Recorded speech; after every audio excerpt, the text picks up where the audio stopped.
rarement vu un mec aussi sympa que Jackie Chan. Il a une trogne, t'as envie d'aller boire un verre avec lui. Et en plus de ça, le mec il sait tout faire. Il est acteur, cascadeur, chanteur. Ah, il m'énerve Jackie Chan. Et aujourd'hui, qu'est-ce qui devient revient sur sa carrière.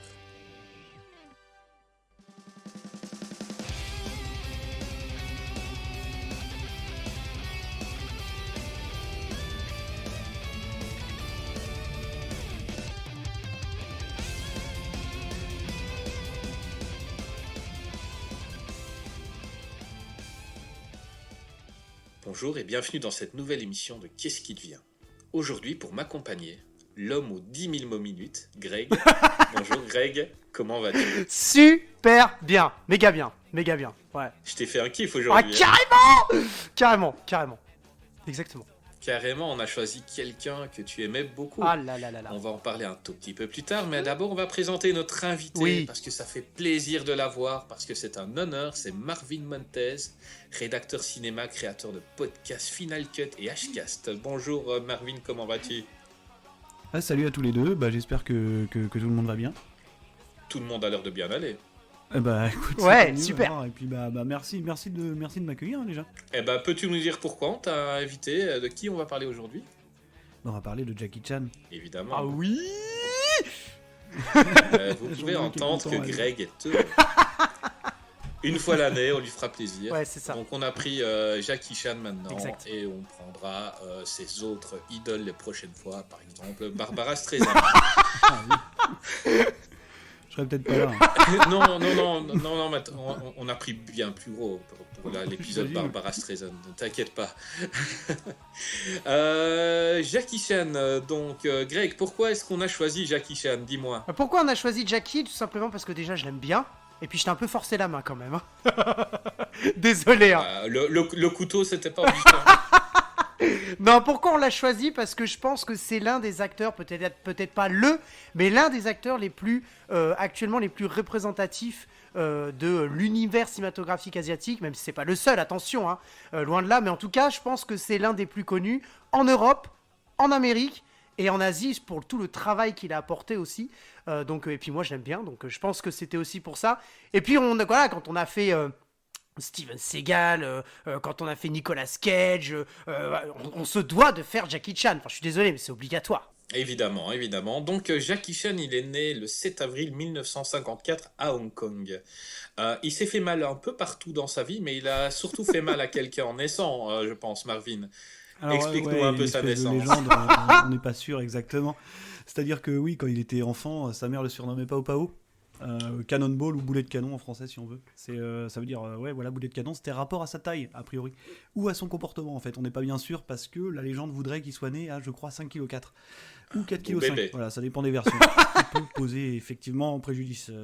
Ça peut être. C'est Il chaud, fait quand 2 kilos de moins que Greg. Donc oui, effectivement, ça peut être un petit souci, oui. Donc voilà. Et le surnom, c'était donc Pao Pao, alias boulet de canon. Donc on sait pas vraiment, c'est vraiment rapport à sa taille. Voilà, je pense qu'on sera jamais assez intime pour le savoir. Ou par rapport à son comportement, puisque il était connu pour être un enfant extrêmement turbulent. Ouais. Ouais, en parlant de son comportement, il a eu des grosses difficultés à l'école. Ouais, il a eu pas mal de soucis. C'était un élève assez turbulent. Encore une fois, il a eu droit qu'à 1 an d'école traditionnelle. Oui. En fait, apparemment, ça se passait tellement mal que ses parents, son père avant tout, ont décidé de le placer dans une espèce d'institution plutôt sévère, on pourrait dire. On entend souvent dire que Jackie Chan a fait ses études à l'Opéra de Pékin. C'est pas tout à fait ça.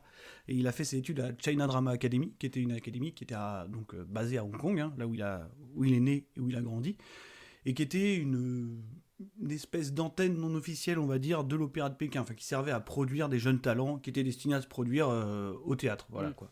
Donc c'était pas l'Opéra de Pékin, c'était la China Drama Academy, qui s'était bien située à Hong Kong. Voilà. Ouais, une école où la légende raconte que les parents signaient une décharge si leur enfant mourait à l'école. Et attends, je crois que le prof était même autorisé à le battre. Enfin, c'était très dur en fait. Hein. l'éducation qu'il a Ouais, eue, la légende ça dit l'a que, vraiment donné une gifle, parce que c'était, comme tu disais, un enfant turbulent, un peu hyperactif, et ça lui a donné une gifle totale. Et en fait, lui-même, quand dans les interviews, dans ses biographies, il en parle, parce qu'il dit que s'il n'avait pas fait ça, il serait pas devenu ce qu'il est actuellement, je pense, hein, Marvin. Ouais, il y a un truc assez ambivalent là-dessus, en fait, c'est que quand son père l'emmène visiter, il rencontre alors ce fameux maître, hein, qui s'appelait Maître Youn, d'ailleurs, et bon, on a l'impression que tout le monde s'appelle Youn, hein, c'est un nom qui va ressortir beaucoup dans l'épisode, je pense, mais non, mais c'est vrai qu'il y a beaucoup de gens, on va en Ah, parler. c'est vrai en plus, Mais, les acteurs et tout. Il y a un sentiment assez ambivalent parce qu'il est très content d'y aller au début, c'est quelque chose qui est beaucoup plus en accord avec ses aspirations à lui, mais il se rend pas compte qu'il signe un contrat de 10 ans, et c'est presque un contrat de propriété, c'est-à-dire que quand on signe à China Drama Academy pour ses enfants, bah comme Chris le disait, on signe cette fameuse décharge qui peut autoriser éventuellement le maître, en cas de problème disciplinaire, à battre son élève à mort, ce qui peut effectivement poser des problèmes. Bon, c'est un autre temps. Hein. Non, c'est un peu sévère, mais juste. Oui, voilà, c'est le verbe est juste. Mais voilà, il faut s'attendre à y passer au moins 10 ans. On signe un contrat d'exclusivité en fait avec cette école-là. Et oui, comme je disais, il y a un sentiment assez ambivalent parce que c'est ce qui a forgé, alors effectivement, ses capacités artistiques, parce que là-bas il apprend déjà les arts martiaux, l'art de la comédie, l'art dramatique, aussi la chanson, hein, parce qu'on en reparlera peut-être, mais il a aussi une bonne carrière Ah de là chanteur. là là là. Puis alors les musiques des films, c'est lui qui... J'écoute ça tous les matins. Oui, bah je comprends. Et c'est aussi ce qui a forgé son caractère, puisque avant tout, Jackie Chan, on le connaît en tant qu'espèce de trompe-la-mort, on va dire incorrigible. C'est aussi quelqu'un qui s'est forgé dans la difficulté, dans l'adversité, quoi. Et ça vient vraiment de là. Et je pense que ce qu'il y a de plus marquant dans son passage dans l'académie, en fait, c'est les relations qu'il va commencer à nouer très jeune. Parce qu'avec ses camarades, il forme un espèce de petit groupe qui s'appelle les 7 Petites Fortunes. Donc ils se produiront un petit peu au théâtre, mais c'est surtout un groupe dans le groupe, on va dire, qui s'appelle les 3 Dragons. Les 3 Ah là là, les 3 dragons, ils sont énormes ceux-là. Les 3 sont Dragons, énormes. c'est la classe. Avec donc Yuan Ah Biao, là là là Yuan là Biao là qui est un là. acteur très connu de cinéma hongkongais. Voilà, c'est le premier rôle par exemple de Zhu, hein, de Chayak. Ouais. Il y a aussi un grand acteur de kung-fu comédie et éventuellement celui qu'on présente plus trop, qui est Sammo Hung, Oh, voilà, punaise. qui était un peu le grand frère de Ah mais l'académie. carrément. Et qui est celui qui est sorti en premier de l'académie et qui a introduit ses camarades dans le milieu du cinéma. Puisque ce qui s'est passé, c'est que pendant qu'ils étaient tous à l'académie, bah, le théâtre, tout bêtement, ça commençait à se casser la gueule. Le cinéma commençait à vraiment percer à Hong Kong dans les années 60. C'est un peu la deuxième vague du cinéma hongkongais. Ça commence dans les années 60 vraiment à se développer. Et donc, quand ils ont commencé à sortir de l'académie, bah, voilà, c'était l'endroit où il fallait être. C'était le 7e art, quoi. Ouais, carrément. Mais pourtant, au début, il a eu du mal, Jackie, dans le cinéma. Donc, au début, c'était des petits rôles. Il s'est même retrouvé dans un film pour adultes, où il se retrouve un peu tout nu. Oui, d'ailleurs, c'est son seul rôle hein, où il est dénudé, où il y a une scène d'amour, parce que c'est vrai que Jackie Chan, on pourrait le considérer presque comme un acteur asexué, on va dire. Alors peut-être est-ce un traumatisme hein, par rapport à cette première scène, mais oui, c'est arrivé une seule fois. Et bien, lui, il a surtout commencé grâce à Sammo Hung, justement, qui en sortant a commencé à promettre en fait à ses ex-camarades que bon, moi je vais rentrer dans l'industrie du cinéma, je vous promets que je vous introduirai. Quoi. Ouais. Et donc il a surtout connu pour être un espèce de figurant, un cascadeur. Ses premières aspirations, c'était vraiment d'être un cascadeur, voire un directeur de combat, comme on dit à Hong Kong.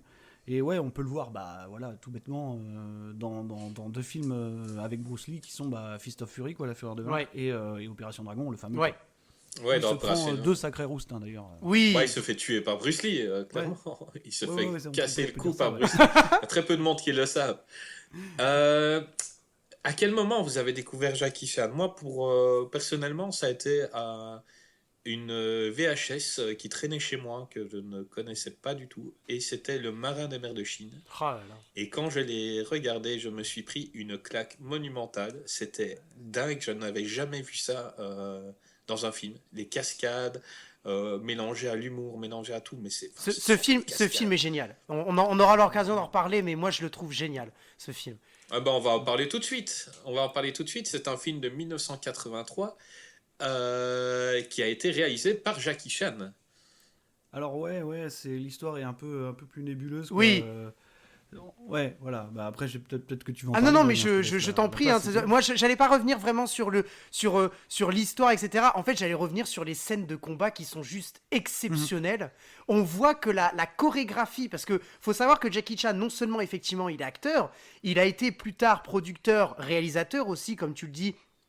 dans la réalisation de la Marin des mers de Chine, Police Story, etc. Mais c'est aussi le directeur de la chorégraphie.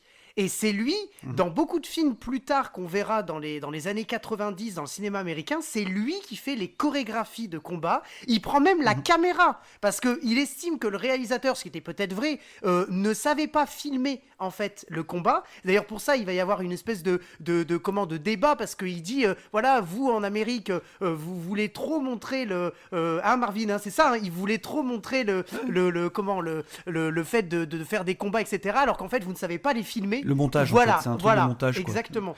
Mais en fait le truc, c'est que dans la tradition, dans l'histoire du cinéma hongkongais, ce qu'on appelle on appelle ça un directeur de combat.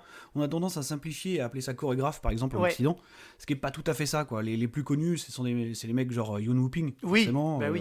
Voilà, Sammo Hung aussi a une grosse carrière de directeur de combat. Faut savoir qu'un directeur de combat ou un chorégraphe, comme vous voulez, dans le cinéma hongkongais, ça s'apparenterait plus en Occident à ce qu'on appellerait un réalisateur de seconde équipe. C'est-à-dire que, hormis les chorégraphies, c'est aussi quelqu'un qui, comme tu disais, prend la caméra. Voilà, ça c'est quelque chose qui se fait naturellement dans le cinéma de Hong Kong, qui prend la caméra, qui positionne les caméras, qui participe au montage, même parfois à l'élaboration de la photo, quoi. C'est vraiment quelqu'un qui a totalement la main mise sur les scènes d'action. Oui, complètement. Comme tu le disais, c'est quelque chose. Et en fait, l'histoire du Marin des mers de Chine, juste pour revenir sur la gestation, qui est un peu... voilà, on sait pas tant de choses que ça, parce que c'est vrai qu'au final, on garde Jackie Chan comme seul réalisateur crédité. Mais alors ce qui s'est passé, c'est que il n'était pas du tout réalisateur dessus à la base, c'était un des réalisateurs de la Golden Harvest, je suis désolé, le nom m'échappe là sur le moment. Mais c'est pour ça qu'on l'a invité, Greg. C'est pour ça. Tout à fait. On apprend des choses. Tout à fait. Le nom m'échappe sur le moment, et il s'est fait débarquer assez vite, parce que problème de rentabilité, disons que ça n'allait pas assez vite. Et donc, on envoie à ce moment-là Sammo Hung, qui n'était pas encore prévu pour avoir un rôle dans le film, pour un petit peu chapeauter le projet. Sammo Hung, finalement, il veut pas reprendre la caméra totalement, il gardera un rôle dans le film, et c'est finalement Jackie Chan qui est crédité. Mais c'est un de ces films, on sait pas vraiment ce qui reste de qui, quoi. C'est-à-dire, on sait pas qui est véritablement réalisateur, qui a tourné quelle scène, qui a écrit quelle scène, parce qu'on a tendance aussi à créditer Jackie Chan en tant que scénariste. Alors qu'on sait par exemple que le pitch de base, la temporalité, l'époque choisie, ça venait complètement du premier scénariste et même pas de Jackie Chan, quoi. Donc voilà, c'est un projet un peu nébuleux. Oui, surtout quand on sait effectivement, comme tu dis, les pépites qui se trouvent dans ce film. Moi, j'adore ce film parce que on parlait les trois dragons. Enfin, je veux dire, on a un film avec les trois plus gros, exactement, aussi, les trois plus gros en ce temps-là, en tout cas les plus jeunes, c'était l'avenir en fait. C'est Sammo Hung, Jackie Chan et Yuen Biao. Enfin, je veux dire, tu fais un film comme ça, mais le film ne peut que être génial. Enfin, je suis désolé, mais je veux dire, à un moment donné, il faut dire ce qui est. Et là, quand on regarde ce film, tu l'as dit, Chris, toi, tu t'es pris une claque. Alors moi, c'est pas le premier film que j'ai vu, mais en revanche, parmi sa filmographie des années 70-80, c'est le premier que j'ai vu dans ceux-là. Mais ce n'est pas le premier film avec Jackie Chan. Et celui-là, je me suis dit, bon, allez, le cinéma asiatique de ce temps-là, c'est peut-être pas... Enfin, j'avais quand même un petit préjugé parce que je savais pas... Enfin, je veux dire, j'avais quand même vu des extraits de films, etc. Et pourtant, j'étais jeune. Hein. Et là, je regarde ce film, mais je me suis pris tellement une claque que finalement, limite, les autres films que j'ai vus autour, genre La Hyène Intrépide, le Point de la Vengeance, La Nouvelle Fureur de Vaincre, etc., en fait, m'ont paru un peu fades à côté de celui-là. Parce que celui-là, en fait, il y a, comme on l'a dit, il y a les trois dragons, et le film, et au niveau des cascades, il est juste exceptionnel. D'ailleurs, il y a une cascade qui a fait coûter la vie à Jackie Chan, on en parle, hein, Marvin. Hein. Sur l'horloge. Cette fameuse cascade, en fait, ce qui est sympa ce qui est vraiment très très bien dans le Marin des mers de Chine, c'est que faut savoir que on l'a pas trop dit, mais Jackie Chan, il a un arc de carrière assez difficile au début, c'est-à-dire que voilà, après la mort de Bruce Lee, on a tenté d'en faire une espèce de successeur. Donc compliqué, très compliqué, parce qu'il assumait même pas d'ailleurs. On l'a forcé. Hein. Non, il assumait pas du tout. Les techniciens se moquaient de lui, ils disaient qu'il avait un gros nez. Enfin, c'était terrible, quoi. Et en fait, il a fini par cultiver sa différence. Et ce qui est justement important, c'est que le Marin des mers de Chine, ça arrive peu de temps après, 2 ou 3 ans après sa première tentative de percée américaine, qui aura vraiment pas marché. Hein. Voilà, il a fait les Chinois et l'équipé du Cannonball, où il jouait un japonais d'ailleurs. Oui.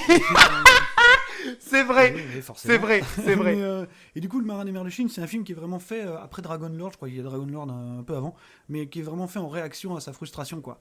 Et là, il met tout dedans. C'est-à-dire que ce qu'on va définir comme étant son style de prédilection, qui est évidemment le fameux kung-fu comédie, quoi, ou comédie. Oui, kung-fu, c'est ça, ouais.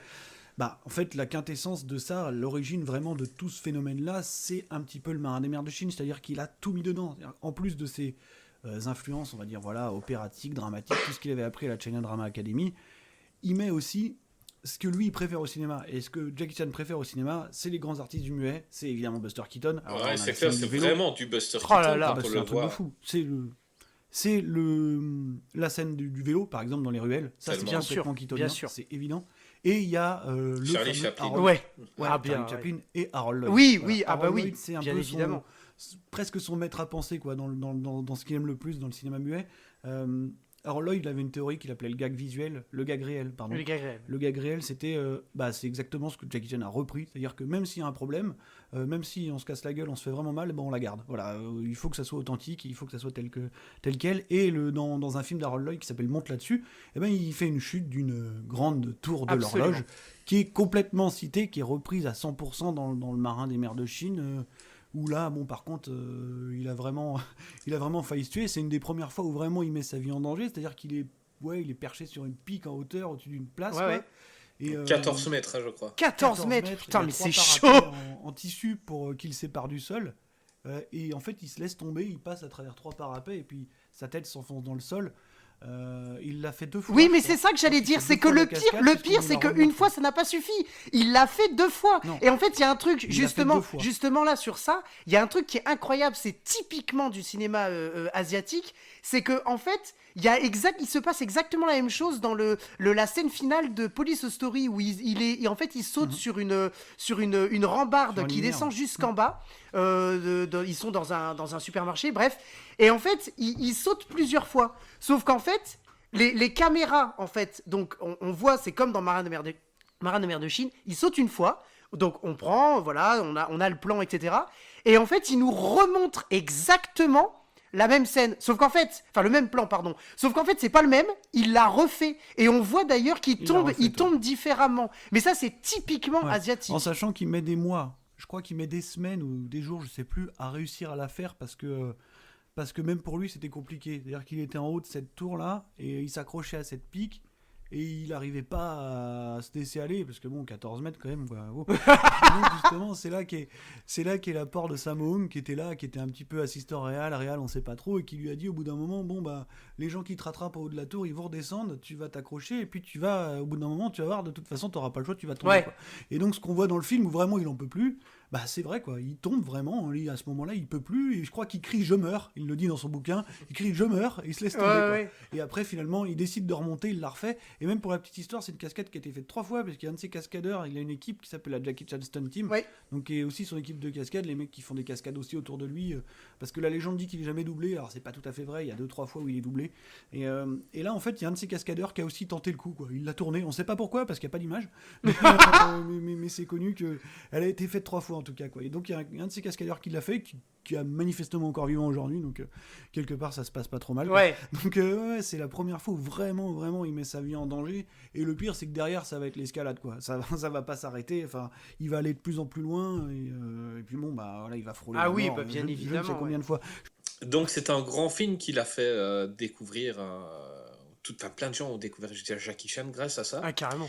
Et en 1985, il réalise un autre film. Bon, je le dis, sauf si Marvin me rattrape en me disant que c'est encore un projet nébuleux. Mais là, je pense que c'est lui qui l'a réalisé. C'est Police Story. Oui. Oui. Qu'il a réalisé un peu justement pour contrer tout ce qu'il avait détesté aux États-Unis. là là. Pour dire voilà comment doit être un film policier. Ça arrive après son deuxième passage. Oui, en fait, tout à fait. aux Ouais, États-Unis. c'était après Le Chinois, c'est ça? Non, alors le chinois c'est avant le Marin des mers de Chine. Ok, pardon. Et Police Story c'est après le retour Voilà, du le chinois. retour Le du retour du Chinois, Chinois, voilà. Ouais, forcément. Ça s'appelait The Protector aux États-Unis. Oui, rien C'est à un voir film d'ailleurs, un le petit peu, titre, hein, rien à voir. Qui tentait de surfer sur une espèce de vague eastwoodienne, un peu Inspector Harry, mais ça marchait pas du tout. Enfin, c'était évident qu'il allait pas pouvoir s'épanouir. Et puis, comme Greg le disait tout à l'heure, ils ont un mode de fonctionnement à Hong Kong qui est tellement différent du système de production hollywoodien que ça peut jamais marcher. Enfin, voilà. Il y avait connaît surtout l'histoire. le fait qu'il ne parlait pas anglais et qu'il parlait Déjà. phonétiquement et que même les autres acteurs ne comprenaient pas ce qu'il disait et lui il ne comprenait pas ce que disaient les autres, donc il était très malheureux là-bas. Effectivement, il ça a était été malheureux. compliqué. En plus de ça, il n'avait pas les libertés qu'il avait dans les scènes d'action, par exemple à Hong Kong.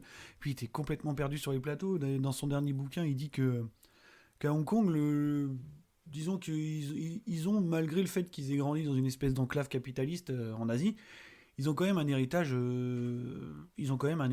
asiatique, quoi. C'est-à-dire que, en fait, sur les tournages hongkongais, un acteur, il peut aussi servir de technicien lumière, si on veut, quoi. S'il y a un problème sur une lumière, n'importe qui va filer un coup de main et tout. Et déjà, il disait qu'il s'est retrouvé extrêmement embêté quand il est arrivé, qu'il voyait que tout le monde avait un rôle défini, qu'il devait attendre son tour pour aller jouer, qu'il allait aider personne. Enfin, il était vraiment complètement paumé, quoi.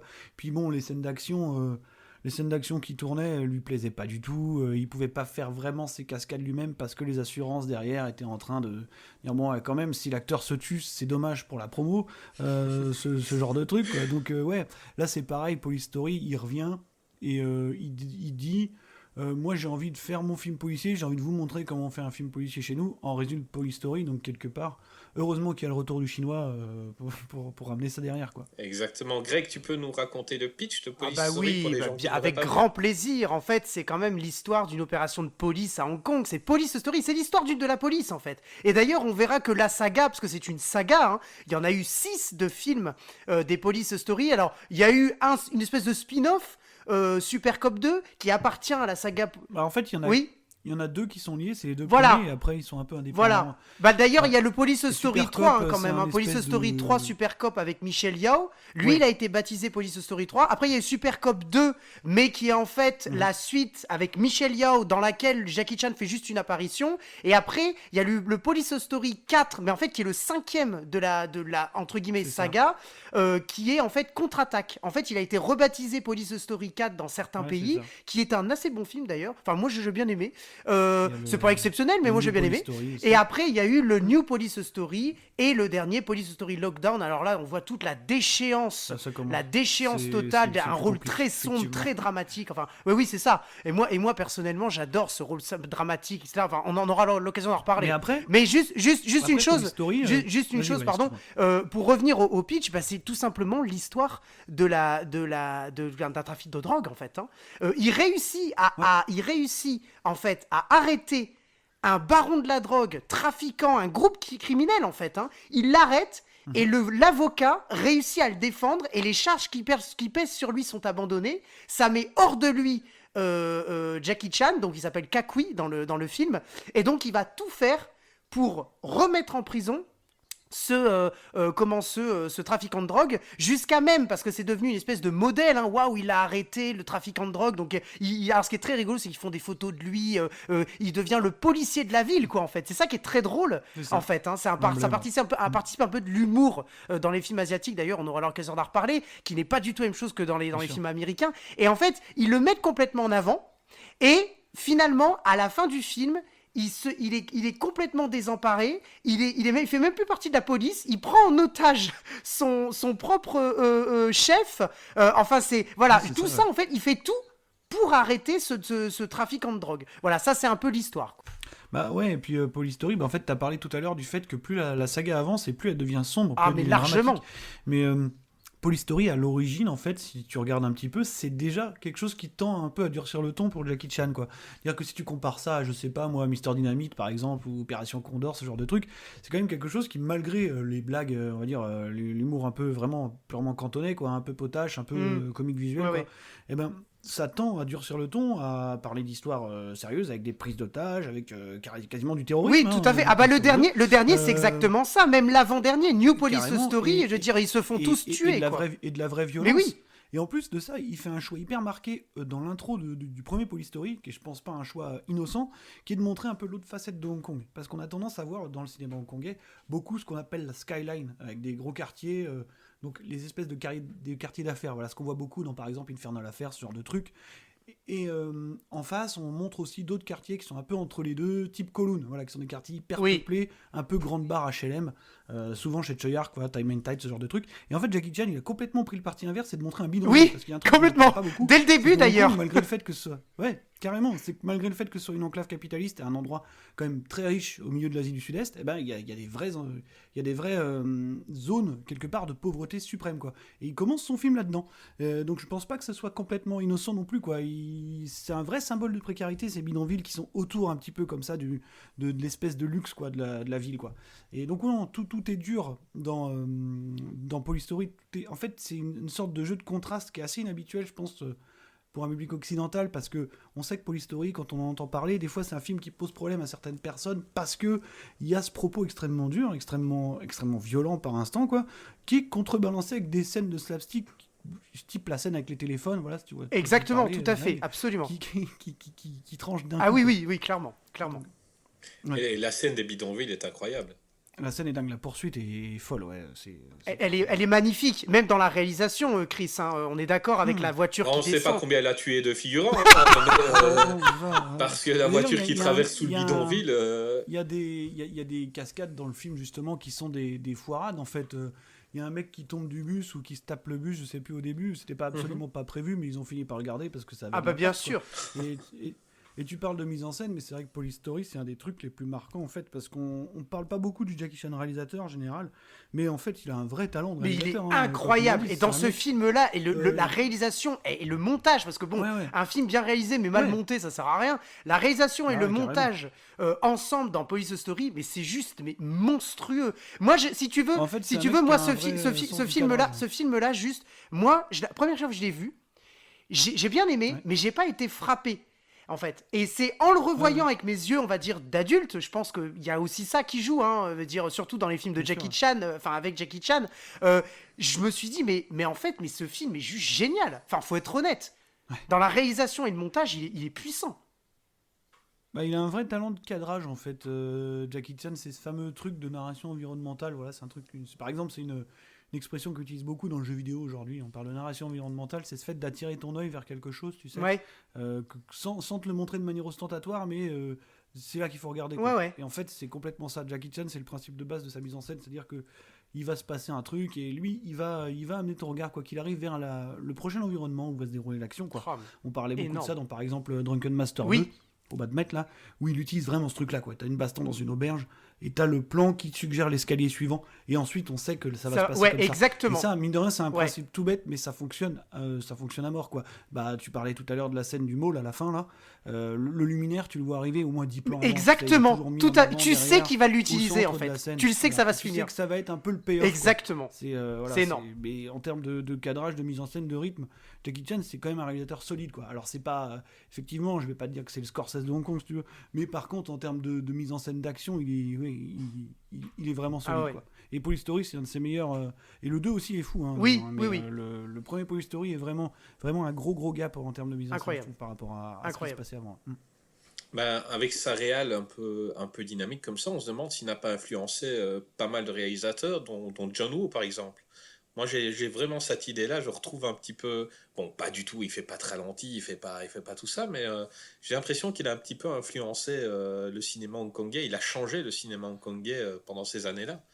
Bah en tout cas, ouais, il a apporté quelque chose qui venait aussi de son influence typiquement occidentale, en fait. C'est-à-dire que, voilà, on parlait tout à l'heure des grands artistes du muet. C'est des films qu'il a énormément vus, c'est des films qu'il a énormément disséqués. Et en fait, Jackie Chan, il filme ses scènes d'action comme si c'était des scènes de comédie. Tu vois, c'est le fameux comédie kung-fu.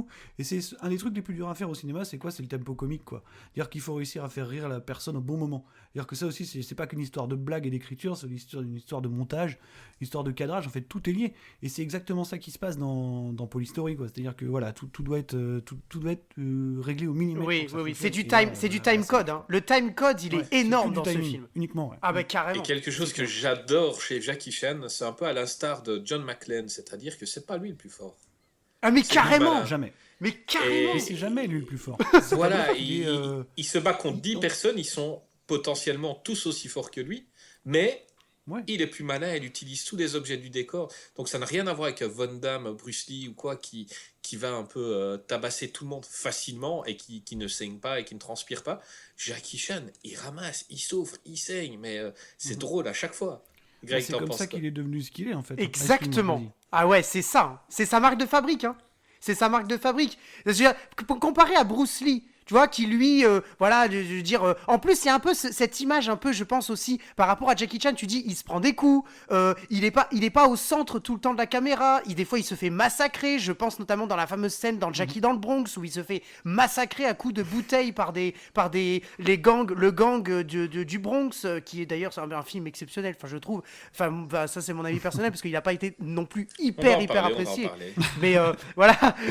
mais voilà, il se fait massacrer. Et puis, il y a aussi un truc, on aura l'occasion d'en reparler, c'est ce qui fait aussi, tu le disais Marvin, ce qui fait un peu ce qu'il est aujourd'hui et sa marque de fabrique. Non seulement il se prend des coups, mais il endosse aussi le rôle non seulement de l'apprenti, puis du maître. C'est un truc qu'on n'a pas vu vraiment chez Bruce Lee, en fait, ou chez un autre acteur. Je prends Bruce Lee parce que Bruce Lee c'est quand même très marquant, quand même. Mais voilà, et c'est pour ça que je trouve ça génial. Enfin, moi, j'ai trouvé ça incroyable, surtout cette marque de fabrique chez. On est d'accord. Hein. Bah en fait, comme tu disais, c'est ce qui a fait de lui ce qu'il a fini par devenir une entité indépendante, on va dire, de Bruce Lee, quoi. Parce qu'on se rappelle que Bruce Lee était infaillible, Bruce Lee ne prenait pas de coups, Bruce Lee était un rock, il était très violent. Voilà, c'est ça.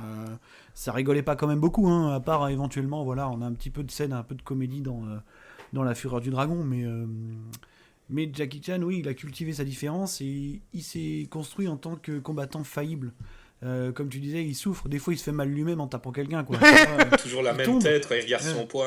Quand il a frappé quelqu'un, il regarde son pas, il souffre. il se viande et les ennemis, en fait, sont toujours supérieurs en nombre. Toujours. C'est ce qu'on appelle outnumbered.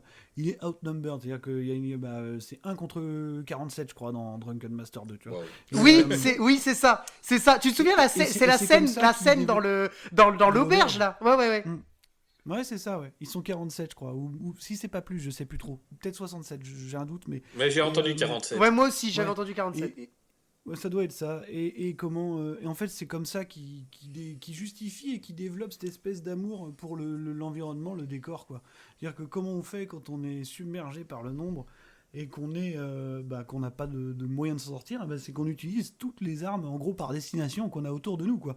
Donc au début, c'est tranquille, hein, dans ces premiers films, comme le premier Drunken Master, on saute par-dessus une table et tout, bon voilà, et ça va être exponentiel, quoi. C'est-à-dire que voilà, dans Police Story, on passe à travers des vitrines, on saute à travers des fenêtres d'immeubles, on s'accroche à des luminaires, on se brûle les mains au 2e degré, en vrai d'ailleurs, hein, parce qu'il faut quand même pas déconner. Oui, en vrai, bien évidemment, c'est Jackie Chan, enfin, de quoi tu parles quand même, hein, et on utilise tout, quoi. Tous les éléments du décor peuvent servir à devenir des éléments de mise en scène presque fondateurs, quoi. C'est aussi ça qui fait le mythe Jackie Chan, c'est cette utilisation du décor qu'on voit quand même pas souvent, quoi. C'est-à-dire qu'on n'a pas de duel entre deux combattants, on a un mec tout seul contre 50 et puis et voilà, il faut qu'il trouve une solution, quoi. Ouais, donc, clairement, c'est ça, c'est son échappatoire. Ouais. C'est ça, exactement. Mais après, il a un peu plus développé son côté comique. Donc, c'est en 1993, il a sorti un de mes chouchous qui est Nicky Larson, réalisé par Wang Jin. Et je sais pas quoi penser de ce film en tant que fan de City Hunter, mais le film en lui-même me fait hurler de rire. Ah oui. Il est génial. Oui. Et il y a quelques scènes emblématiques. Voilà, Marvin, est-ce que tu peux me faire le pitch du film? Écoute, oui. Il est tellement facile que je sais même pas quoi te dire. Oui, c'est ça en fait. Voilà, moi tout ce que j'ai, si tu veux le pitcher, vas-y, hein, si tu veux vraiment faire un pitch détaillé, vas-y, hein, parce que... Bon, non, détaillé, c'est juste Nicky Larson qui doit retrouver un terroriste. Voilà, c'est ça. En fait, je pense qu'on doit parler du personnage, c'est juste le personnage. C'est juste le personnage principal, quoi, je veux dire. Voilà, mais ça a été le premier film au monde à mettre des personnages de Street Fighter à l'écran. Ah, mais ça, c'était excellent. Non, mais ce qui est rigolo, par contre, tu disais que le film te faisait hurler de rire, c'est parce que on se marre déjà devant City Hunter, si tu veux, par instant, même si c'est plus sombre que ce qu'on peut parfois penser. Mais en fait, c'est presque une vision parodique de City Hunter, c'est-à-dire qu'on va encore plus loin dans Nicky Larson avec Jackie Chan, quoi. Ah oui, clairement. Oui, clairement, voilà. Le manga n'aurait jamais osé la scène avec Street Fighter. Donc dans la scène avec Street Fighter, pour ceux qui ne l'ont pas vu, il se bat avec des gars comme d'habitude et ils sont tous projetés dans des bandes d'arcade où il y a le jeu Street Fighter. Et par on ne sait quel système magique, ils se retrouvent tous en personnages de Street Fighter. Bah, en fait, c'est... Et il faut voir Jackie Chan en Chun-Li pour comprendre. Ah mais c'est surtout le combat entre alors c'est Gary Daniels le Gary Daniels qu'on connaîtra d'ailleurs plus tard, Gary Daniels qui interprète je crois que je me demande si c'est pas Ken qui s'appelle le personnage dans il s'appelle pas Ken le personnage dans Street Fighter parce qu'à un moment donné il change. Oui, bah oui. Et je crois qu'à un moment donné, il prend Ken, ou alors c'est Ryu peut-être, j'avoue que je sais plus trop. Et en face, t'as Jackie Chan qui interprète, enfin qui prend l'apparence peut-être de Daslim, enfin de Honda aussi. Non, il a fait... Daslim, justement, c'est son adversaire, lui devient Honda. Honda, voilà. Non, Daslim, c'est Gary Daniels. Ouais. Oui. Effectivement. Ah oui. Et puis il pouvait pas s'appeler Honda parce qu'il avait un partenariat avec Mitsubishi, donc ils l'ont appelé Hondo. Il a beaucoup de business dans sa carrière aussi, c'est un truc de fou. Voilà. C'est chaud. Mais il y a des gags, on va pas s'attarder longtemps sur Nicky Larson parce que ce n'est que des gags visuels, il n'y a pas grand chose à dire. Ah mais c'est du pur slapstick. Oui, tout à fait. Voilà. Mais c'est hyper drôle, quand je l'avais loué en étant gamin, je m'attendais pas du tout à ça et j'ai rigolé. Enfin franchement, c'est... Ah, tu peux toujours te dire que c'est pas la pire des adaptations quoi. Ah oui, non, clairement. Enfin, on l'a vu quoi. Bah, la dernière m'a pas déçu. Enfin, j'avais tellement peur que j'ai quand même quelques fois rigolé. Mais par contre, on va parler d'un film... Pardon, juste 2 secondes. Vas-y, excuse-moi, sur Nicky Larson, je voudrais quand même saluer, et je l'embrasse d'ailleurs, en fait l'affrontement, c'est un peu le versus quoi, avec Richard Norton, l'acteur Richard Norton, que d'ailleurs Jackie Chan retrouvera dans un autre film beaucoup plus tard, qui s'appelle Mr. Cool. Je ne me souviens plus en quelle année, donc me demandez pas. Voilà, je suis un peu de... Voilà, mais en tout cas... Non, on va te le demander, dis-nous. Voilà, merci beaucoup, c'est très très sympa. Le budget de Mr. Cool, il va être extrêmement cher. Voilà, c'est des années 90, mais je sais plus exactement, mais bref, peu importe. Et en fait, ce qui est trop bien dans ce... En fait, c'est de retrouver, ce qui a été tellement bon, c'est de retrouver, en fait, dans Mr. Cool, le versus, quoi. Richard Norton, puis la scène de fin avec Mr. Cool, il se bat avec Richard Norton, Jackie Chan.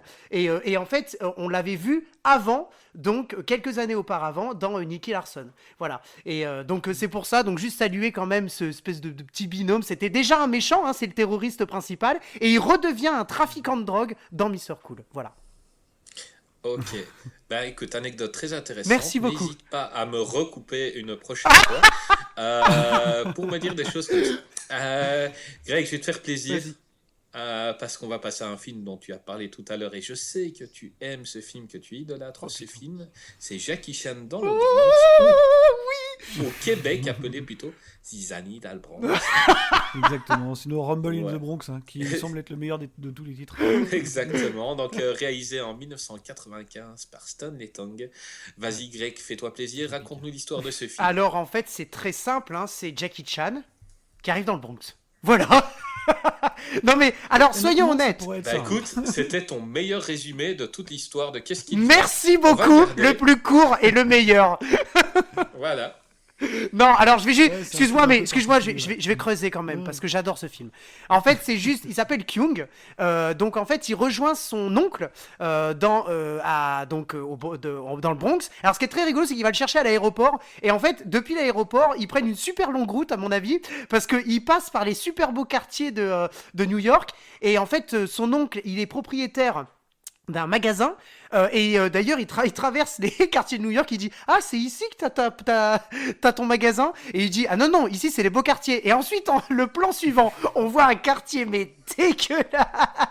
C'est censé être le pitch. Ah non mais on arrive Ouais, mais c'est un beau pitch. Ah mais carrément pitch, attends t'es dans le film là on est d'accord, on arrive là, t'es dans le Bronx avec moi là, on est dans le Bronx tous les deux là et on est tous les trois. T'étais pas là quand elle a parlé de Home Alone. Non mais on est oui c'est vrai putain on est dans le Bronx tous les trois là et non mais il arrive dans le Bronx et alors dans le Bronx ce qui est incroyable donc du coup le magasin de son oncle va se faire racheter, il va proposer son aide à la nouvelle gérante du magasin et alors là il va se confronter à tous les problèmes qui existent dans le Bronx, le trafic de drogue, le trafic de diamants qui est d'ailleurs l'objet du film, la pauvreté, la misère, les quartiers enfin très très sale, mais aussi bien de façon, enfin voilà, c'est une image, mais voilà, c'est impressionnant. Et alors c'est ce qu'on voulait. On voulait un Jackie Chan dans un environnement très hostile, où il est pas du tout reçu, et il montre quelque chose que les autres ne savent pas faire, en fait. C'est ça qui est incroyable. Quelque chose qui est quand même beaucoup plus mis en avant que ses premiers films, ses premiers pas dans le cinéma américain. Celui-là, en revanche, je trouve qu'il est extrêmement réussi, parce que les acteurs sont bons, parce que l'histoire, elle n'est pas exceptionnelle, mais... Si tu veux, je pense que c'est un peu le jeu, en fait. C'est de mettre un maître du kung-fu, on va dire. Enfin, voilà, c'est un grand dans les arts martiaux, au plein milieu d'un monde, d'un univers hostile, pas du tout réceptif. Et moi, c'est personnellement ce que j'ai adoré dans ce film, quoi. Vraiment, vraiment. D'ailleurs, si tu réfléchis 5 minutes, ce pitch-là, c'est quasiment le même que celui de La Fureur du Dragon avec Bruce Lee et de Bruce Lee. Hein. Oui, la même exactement. Oui. Mec, mais c'est ça en fait. Qui déboule de Hong Kong pour arriver en terre occidentale. Voilà, ça se passait à Rome aussi, quoi. Et, c'est un film en plus qui est contextuellement. Excuse-moi, je t'ai pas entendu. Je disais que c'était un grand film, La Fureur. Ah oui, Opération Dragon. Oui. Opération Dragon, pardon. Attends, je sais plus, à Rome, je sais plus. Non, Opération Dragon. Ouais, voilà, Opération Dragon, c'est sur l'île. Ah ouais, très grand film, j'adore. Ouais, grand film, bien sûr. Ouais. Et en fait, c'est un film contextuellement qui est hyper important. Alors moi, je sais pas Tout à l'heure, tu demandais par quel biais on l'avait découvert. Moi, je pense l'avoir découvert vraiment avec Rumble in the Bronx, parce que c'était un pur film de vidéoclub à l'époque. Ah oui, carrément. Je me rappelle que c'était, je pense, la première fois d'ailleurs où on avait des trailers avant nos autres VHS, tu sais, de Jackie Chan, ouais. Quoi. Ça passait même, parce que c'était édité par TF1 Vidéo quand même, et donc en France, il y avait une assez bonne couverture de ça. Et c'était un vrai truc de vidéoclub, il y avait des affiches et tout, et ça représente bien ce que ce film-là, il est dans sa carrière, c'est que c'est sa première... C'est pas tout à fait la percée, parce qu'on peut dire que le vrai moment où il s'impose aux États-Unis, où vraiment il est reconnu, c'est Rush Hour. Ah oui, mais là... Rumble in the Bronx, c'est le moment où il a commencé à presque s'épanouir et à devenir populaire, parce que c'est un film qui est un peu un truc de Frankenstein, c'est-à-dire que c'est une production hongkongaise et canadienne qui place son univers dans le Bronx, mais qui est tournée à Vancouver au Canada. Donc déjà c'est un espèce de gloubi-boulga. Ouais, tout à fait. Ouais. Camoulox. Ouais, complètement, ouais. Et oui, ce qui se passe, c'est qu'avec ce film, il commence à devenir quasiment une star, parce qu'il se passe quelque chose à ce moment-là, quand même, qu'on est un petit peu obligé d'évoquer quand on parle de Jackie Chan, c'est-à-dire que ça s'appelle la rétrocession. C'est-à-dire que Hong Kong, donc, qui était une colonie anglaise, et à 2 ans, puisque ça va se passer en 97, de repasser sous pavillon chinois, quoi. Et bon, là, l'industrie du cinéma est un petit peu en train de flipper quand même. Personne ne sait à quelle sauce ils vont être mangés. Il y a les problèmes de censure, il y a le massacre de Tiananmen. Enfin voilà, Hong Kong est vraiment pas du tout dans un super monde. Historiquement, c'est compliqué. Ouais. Historiquement, c'est super dur. Et en fait, c'est ce film-là qui va permettre de poser Jackie Chan dans cette deuxième partie de carrière. C'est-à-dire que il va pas faire comme ce que font les autres, comme ce qu'ont fait par exemple John Woo, Choi Ark, ce qu'a essayé Chow Yun-fat, c'est-à-dire de devenir une star aux États-Unis et de quitter Hong Kong. Bon, après, ils sont revenus un peu la queue entre les pattes. C'est-à-dire que Jackie Chan, il a une autre stratégie, c'est celle de garder un pied partout. C'est-à-dire qu'il va tenter ça pendant très longtemps, il va survivre un peu comme ça, en gardant un pied en Asie, parce que on parlait tout à l'heure par exemple de Super Cop. Oui. Jackie Chan, c'est quelqu'un, on en reparlera peut-être, qui a parfois des idées, on va dire, politiques, idéologiques, un peu opportunistes.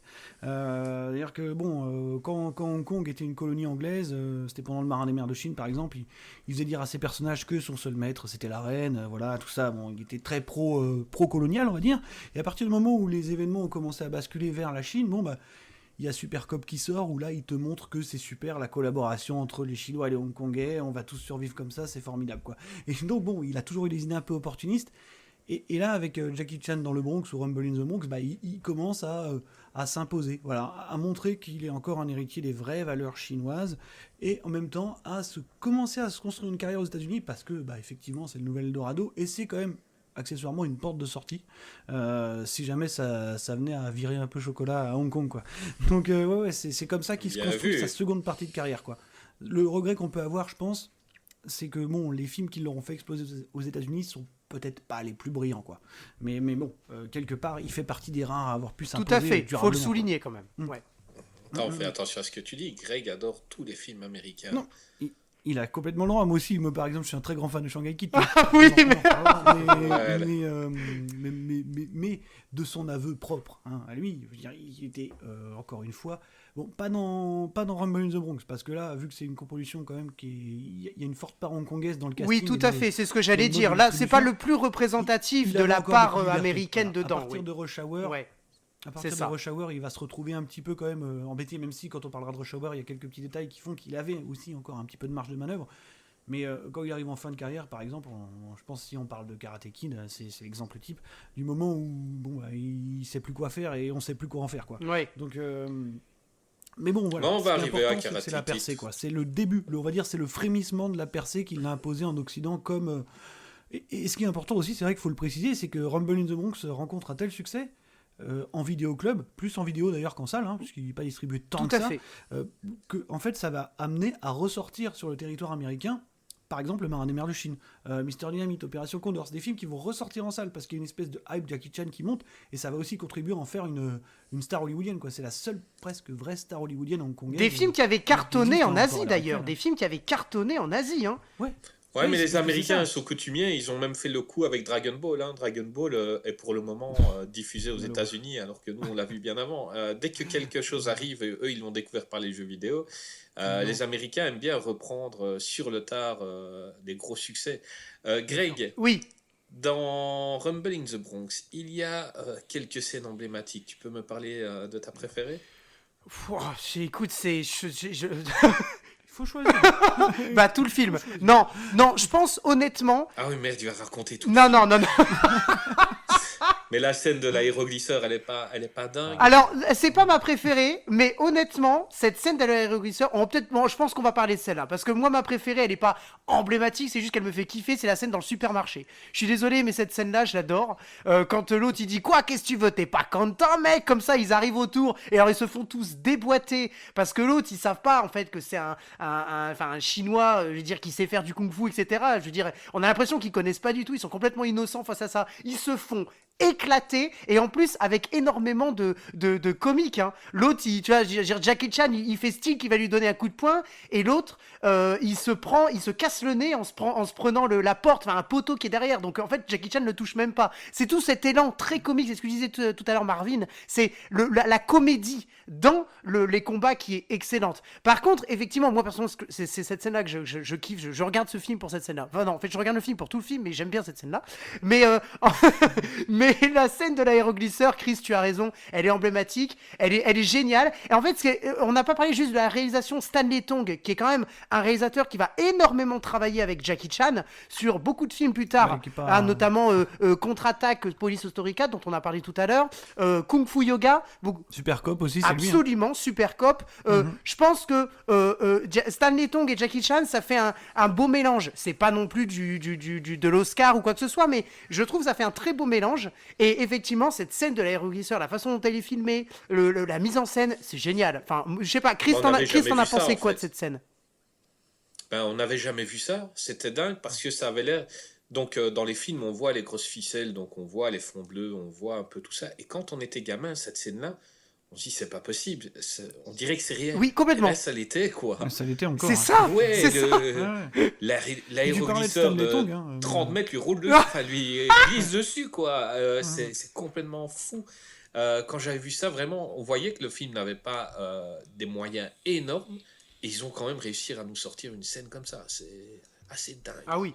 Et tu parlais de Stanley Tong, Greg, ce qui est important en fait dans le duo, c'est un duo qui fonctionne bien parce que Jackie Chan, de toute façon, si tu regardes l'ensemble de sa carrière, il a pas beaucoup tourné avec de grands réals. Oui, exactement. Peut-être que le réal qui a la plus grosse carrière avec laquelle il a tourné, c'est le réal de The Foreigner qui est Martin Campbell. Voilà, c'est ça. D'ailleurs, on en parlera tout à l'heure. Et Stanley Tong, Jackie Chan, c'est un duo qui marche bien tout simplement parce que Stanley Tong, il le laisse faire ce qu'il veut. Enfin, c'est bien connu, quoi. Tu vois, on parlait tout à l'heure de Super Cop 3, de l'espèce d'idéologie qu'il a mis, ça c'est complètement du Jackie Chan.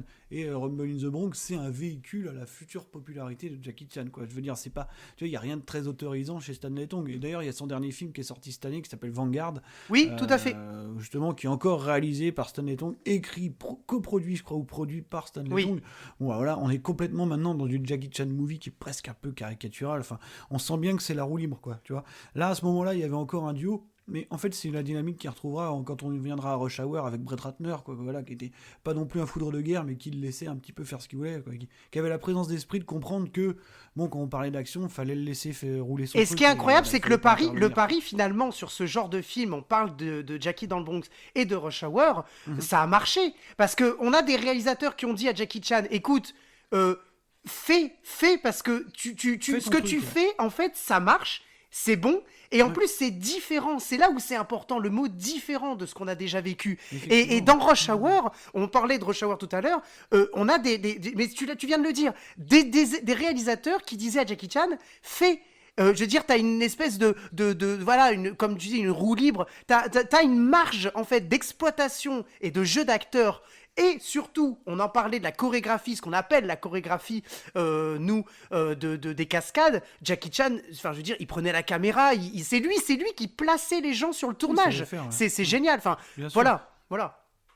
Il y a aussi quelque chose qui a aussi beaucoup participé au succès de Rumble in the Bronx, c'est le fait qu'il commence tranquillement, on le voit, à faire des concessions sur son humour. Oui. C'est-à-dire que voilà, il n'est pas non plus complètement idiot, il sait que l'humour cantonais, c'est pas quelque chose qui forcément traverse Et ça, il l'a bien l'Atlantique, compris. Hein. on va Ça, dire. il l'a bien compris. Hein. Ce que par exemple Stephen Shaw n'a pas compris, si on prend un exemple, Stephen Shaw, son Moleto ne marche pas aux États-Unis, ses films sont cutés de partout parce que le public ne peut pas le comprendre. Jackie Chan, il a très vite compris qu'il fallait qu'il s'occidentalise un petit peu quelque part, hein, parce que c'est aussi un grand opportuniste, pas dans le mauvais sens. On en parlait tout à l'heure avec par exemple le gouverneur. Tout à fait, Voilà, tout à fait. quelqu'un qui sait s'adapter, qui fait passer. C'est de sa carrière l'adaptation, à beaucoup de absolument. choses, voilà. C'est une manière de penser, quoi. Et c'est ce qu'il fait aussi quand il part aux États-Unis tranquillement, c'est qu'il commence à. Il arrive là-bas. Il connaît, enfin je veux dire, il sait, c'est pas le premier en plus à faire le déplacement, hein. Quand il arrive aux États-Unis, c'est en 95, je crois que John Woo a réalisé Chasse à l'homme en 93, donc je pense qu'il a dû aussi voir de son côté les problèmes que John Woo a pu rencontrer avec Van Damme, par exemple, et il sait qu'il faut s'adapter à l'industrie dans laquelle on arrive, il n'est pas complètement borné, quoi. Et puis bon, de toute façon, Jackie Chan participe avant tout quand même à des films plutôt bon enfant, c'est pas extrêmement violent, Rumble in the Bronx. Quand on regarde, voilà, c'est accessible à tout le monde. c'est accessible à tout le Absolument. monde. Donc c'est quelqu'un qui était À au bon part endroit The au bon moment. Foreigner, presque tout est Ouais, je pense. accessible à n'importe quel âge. Absolument. Je peux le regarder avec un Alors, enfant il sans y problème. a quelques trucs, tu vois, si on devait relever tout à l'heure, par exemple, on parlait de Police Story, c'était le moment où on disait qu'il durcissait le ton. Il y avait des trucs aussi comme Crime Story de Curtin. Ah, voilà, où il jouait voilà. un espèce de flic un peu plus Exactement, névrosé. exactement. Il tentait un petit peu plus d'aller dans une certaine forme de violence, mais il va un petit peu laisser de côté après pour revenir à des trucs un peu plus. Je vais pas dire, on va dire burlesque, quoi. Voilà, comme, Non, mais on comme peut dans peut-être Rumble in the dire Bronx tout et dans ce public, film. voire familial, parce que c'est les années 90. C'est ce que tu Complètement, disais, parce que Chris, c'est tout du- à l'heure avec les années 90 par rapport aux années 80. On a une évolution des films. Et là, d'ailleurs, tout doucement, hein, on va vers les années 2000, vers les années de la genèse américaine pour le cinéma de Jackie Chan, finalement. Ouais. Puis Jackie Chan, en fait, il fitait complètement dans cette espèce de délire de star des années 90 parce que, comme tu le dis, il faisait du divertissement familial, il y avait une grande part d'humour et il avait cette espèce de truc ambivalent. C'est quand tu vois Jackie Chan, il paye pas forcément de mine, mais quand tu le vois se déplacer, quand tu le vois faire ses cascades, quand tu le vois se battre, tu te rends compte que c'est un vrai phénomène physique. Tout Quoi. à fait. Tu vois, à l'instar de J'ai beaucoup une de stars des années question 90. justement à te poser, Marvin, là-dessus, sur ses capacités physiques. Donc, Jackie Chan se définit lui comme un cascadeur et un acteur. Il se définit rarement comme un maître d'arts martiaux. Non, Toi qui ouais. fais HCAS au niveau arts martiaux, est-ce que c'est un grand ou est-ce que c'est quelqu'un juste doué simplement? Bah, en fait, si tu veux, c'est très compliqué de répondre à cette question parce que Jackie Chan, on sait que c'est un artiste martial, voilà ce qu'on pourrait appeler artiste martial, c'est-à-dire via l'aspect cinématographique de la chose, qui me semble être quand même exceptionnel. Enfin, je veux dire, après, en termes purement techniques, c'est quelqu'un qui n'a pas un bagage en arts martiaux de dingue. C'est-à-dire qu'il a une ceinture noire dans un truc de self-défense qui s'appelle le Hapkido.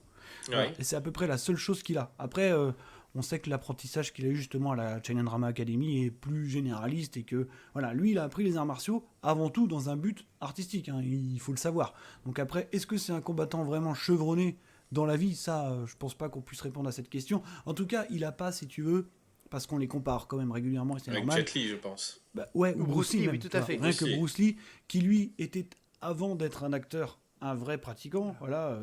On connaît sa maîtrise du Wing Chun auprès du fameux maître Ip Man. Et Bruce Lee, il avait quelque chose quand même d'important.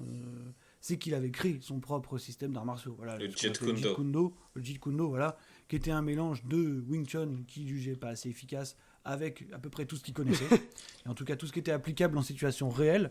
Voilà, Bruce Lee, on sait qu'en plus il avait un certain passé dans les rues de Hong Kong, dans sa jeunesse de vrai street fighting, hein, c'était un mec qui se battait beaucoup dans la rue. Voilà, c'est quelque chose que Jackie Chan n'a pas connu. Après, je pense qu'en termes, on va dire, visuels, en termes cinématographiques, ça reste un combattant incroyable. Hein. Il y en a pas tant que ça. Voilà, au même niveau que Jackie Chan, voilà, j'en mets pas énormément. Hein. On peut penser à Sammo Hung, hein, qui est aussi un monstre. Voilà, j'allais le citer, mais c'est normal. Quand on a parlé de l'école tout à l'heure, les trois dragons, c'est logique. Ouais. Hein. Mais c'est ce qu'on voit rarement dans un film de Jackie Chan, un mouvement d'arts martiaux que le réal va mettre au ralenti tellement c'est magnifique. On le voit lever son pied très haut, on le voit attaquer, mais on voit très rarement, donc à l'instar d'un Bruce Lee ou d'un Jet Li, comme j'ai parlé tout à l'heure, des mouvements qui sont complètement fous. Et donc je me demandais vraiment c'était quel niveau il avait en fait martial, tout simplement. En fait, le niveau martial qu'il a, voilà, en termes techniques, il a qu'une ceinture noire de self-défense Aikido, c'est la seule chose qu'il a, mais il pense les arts martiaux uniquement en termes d'acting et de cinéma. Tu vois, par exemple, si tu penses à Drunken Master, le premier, là, il reprend un truc qu'on appelle la boxe de l'homme ivre, hein, qui est un vrai style de combat, hein, un petit peu clairement. Voilà, qui est un petit peu, on va dire, enjolivé, hein, parce que en vrai, quand on se renseigne un peu, on se rend compte qu'il faut pas vraiment être bourré. Hein, oui, tout à fait. Voilà, c'est une imitation. Ouais, mais c'est tu ça. vois, voilà, il en fait quelque chose d'un peu burlesque et tout, et tu vois, il reprend des mythes comme ça. Il joue Wong Fei-hung, hein, qui est un personnage mythologique, une sorte de Robin des Bois chinois là-bas, pour en faire un pratiquant de la boxe de l'homme. Enfin, il pense tout en termes de cinéma. Après, pour ce qui est de la vraie pratique, bon, il s'est jamais tant que ça illustré là-dedans, quoi. C'est vraiment un artiste martial. Un acteur, quoi. Ouais. Voilà. On l'entend rarement en parler. Je pense quand même qu'il se débrouillera mieux que nous. Hein. Oui, certainement. Pas que Greg. Certainement. Greg est ceinture noire dans Wii Sport de combat. N'est-ce pas, Greg? Ouais, et puis moi j'ai vraiment vu tous les films de Jackie Chan, enfin avec Jackie Chan. Donc du coup, moi je veux dire, je pense que je peux estimer avoir son niveau, quoi. Je pense. Hein. Oui, mais après, j'y crois. Quand on pense à certains acteurs qui ont un bagage, si tu veux, en tout cas théorique et technique à première vue supérieure. Voilà, si on pense à Jet Li, voilà, comme tu disais, Jet Li est un prodige des arts martiaux, il était connu pour ça. Aujourd'hui, Donnie Yen est un monstre absolu. Je sais pas si on a vu quelqu'un d'aussi impressionnant. Ouais, Donnie Yen, ouais, avec la saga Ip Man, qui est exceptionnelle, entre autres, bien sûr. Donnie Yen est un monstre des arts martiaux, par exemple. Voilà. Lui, c'est vraiment, tu peux pas te planter, quoi. Ouais. Mais bon, voilà, c'est pas la même philosophie. Jackie Chan est un acteur aussi de comédie, quoi. C'est quelqu'un qui parle énormément avec son corps, avec son physique, quoi. En parlant de comédie, donc Jackie Chan est en 98 et ça me fait du mal de dire cette date tellement le film ne me paraît pas si vieux. Donc sort Rush Hour, réalisé par Brett Ratner. J'aime bien ce film. Je suis pas un grand fan. Et donc Jackie Chan est rentré dans le buddy movie avec Chris Tucker. Il y a Greg qui est en train de péter. Il a envie de parler. C'est pas très audio, mais je le vois faire des grands gestes là. Greg, est-ce que tu veux parler? Non, excuse-moi. Non, mais vas-y, je t'en prie. Impose-toi, mon ami, crie. Je t'en prie. Non, mais c'est parce que moi, j'adore ce film parce qu'il est énorme. Ça fait la transition parfaite, comme tu viens de le dire, vers le cinéma purement américain. Je pense que ce que disait Marvin tout à l'heure, c'est que c'est l'un des premiers, et peut-être le seul, même si les autres je les adore, hein, attention, mais c'est peut-être le seul film américain où on sent qu'il y a encore une vraie patte Jackie Chan et que le film en lui-même n'est pas mauvais. On peut pas dire ça soit un mauvais film, Rush Hour, parce que non, loin de là. Je pense quand même. C'est pas un mauvais film. Ouais. Donc voilà, mais après c'est vrai, bon voilà, on pourra toujours critiquer voilà cette espèce d'import-export en fait du cinéma asiatique dans le cinéma américain, les gros clichés, mais c'est ça qui m'a fait marrer avec cet acteur Chris Tucker qui n'est absolument pas un acteur mais c'est un showman à la base, un humoriste, et il a été pris dans le film, on l'avait connu dans le cinquième élément, mais voilà, et alors là le choc Occident, Orient, Asie, américain, qu'on retrouve un petit peu dans Shanghai Kid, on aura l'occasion d'en reparler, mais dans un autre temps, parce que c'est le temps des cowboys. Enfin voilà, je trouve ça génial, moi. Après, comme tu le disais, ce qui est intéressant dans Rush Hour, déjà, c'est quand tu te poses un peu les questions de savoir pourquoi ce film-là a marché tant que ça, parce que c'est quand même un truc d'une rentabilité assez monstrueuse. Hein, on s'en rend peut-être pas compte aujourd'hui, ou si je sais pas quelle est la propension de jeunesse dans les auditeurs, tu vois. Oui. C'est ceux qui l'ont pas connu qui peuvent voir. Nos ce 3 film en disant, auditeurs ont plus de 40 ans. on peut pas dire ça. Mais mais ça, c'est la question que je me pose aussi à chaque fois. Je sais pas qui. Mais en tout cas, si tu l'as pas connu, tu peux peut-être pas te rendre compte parce que c'est pas un truc qui est forcément resté dans l'inconscient collectif. Mais Rush Hour, ça a été un énorme truc. Hein. Ah oui. C'était un énorme buddy movie de l'époque. C'était un film qui arrive à la fin des années 90, donc comme tu as dit en 98, et qui porte vraiment la marque des années 90. Carrément, C'est-à-dire exactement. Un vrai buddy Tout, movie. tout. Et ce qui a, je pense, mené à ce succès, il y a 2 choses. Comme on disait tout à l'heure, déjà, il y a Brett Ratner. Le fait que ce soit pas un foudre de guerre. Hein. Brett Ratner, c'est quand même le réalisateur, entre autres, de X-Men 3. Et de pas Et à mal son d'autres âme. choses qu'on ne citera pas forcément ici. Mais Brett Ratner, il a eu une présence d'esprit, un peu comme Stanley Tong, c'est de se dire, bon, ce mec-là, c'est ce qu'il fait, ce mec-là est parfaitement compétent pour gérer les scènes d'action, et ben je vais le laisser faire. Dans son dernier bouquin, là, qui s'appelle Ne jamais grandir, je crois, qui est sorti en France chez Omake Books, super autobio, bon, un peu mégalo, mais bon, c'est déjà c'est que en fait, voilà, il raconte que Brett Ratner, il était là, il le regardait, bon, il comprenait pas trop ce qui se passait, et puis bon, Jackie il a dit, attends, laisse-moi faire, je vais gérer, et il a parfaitement géré les scènes d'action avec les limites qu'il avait, hein, parce qu'encore une fois, il y avait toujours ces problèmes d'assurance. De montage qui était quand même un problème. Hein. Jackie Chan dit toujours, et c'est son plus grand regret par rapport à Rush Hour et toutes ces choses-là, que ce qui le gêne le plus dans le cinéma hollywoodien, dans les films auxquels il a participé, c'est le montage. Ouais. C'est-à-dire que le montage de Jackie Chan, quand tu vois ses premiers films, par exemple, donc Drunken Master, Chinoise des chaînes, ce genre de trucs, on cut pas beaucoup, et surtout on utilise beaucoup de plans larges, on montre tout ce qui se passe en fait. On veut montrer que c'est réel, donc quand tu frappes, tu vas jusqu'au bout, tu vois, tu montres le coup, tu montres les conséquences du coup. Quand tu regardes ces films américains, à partir de Rush Hour, on a un montage qui est beaucoup plus en accord avec le prisme hollywoodien. C'est-à-dire que ça tape, on a des chants, des contre-chants, des travelling. Voilà, on essaie de donner une impression de dynamisme. Et la phrase que Jackie Chan utilise, c'est que à Hong Kong, on essaie de tout faire pour montrer que les acteurs savent se battre, sont vraiment compétents. Et aux États-Unis, on fait tout pour faire croire que les acteurs savent se battre. Tu vois. C'est ça. c'est ça la phrase. Mais par contre, ce qui marche bien dans Rush Hour, et ce qui était peut-être inattendu, c'est qu'il forme un vrai bon duo avec Chris Tucker. C'est-à-dire que Chris Tucker, mine de rien, c'est quelqu'un qui, dans le jeu, dans la comédie, est assez proche de lui. C'est-à-dire que, comme Greg le disait, c'est un comédien de stand-up.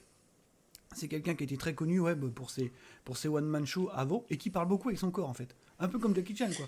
Moi, je trouve qu'il en fait un peu trop dans ce film-là. Par contre, il en fait des tonnes. C'est un truc de malade. Voilà. C'est-à-dire que Jackie Chan, à côté, tu te dis qu'il est presque... Il a l'air presque sobre. Ouais, clairement. Oui, complètement. Voilà. Ça aurait pu être un grand film avec un acteur, ou simplement si le réal lui avait dit, bon, calme-toi un peu, quoi. C'est pas réel, en fait. Il savait pas trop... Voilà. Il pouvait rien dire à personne. C'est ça. Voilà, je veux dire, c'est pas réel. Le film aurait pu l'être.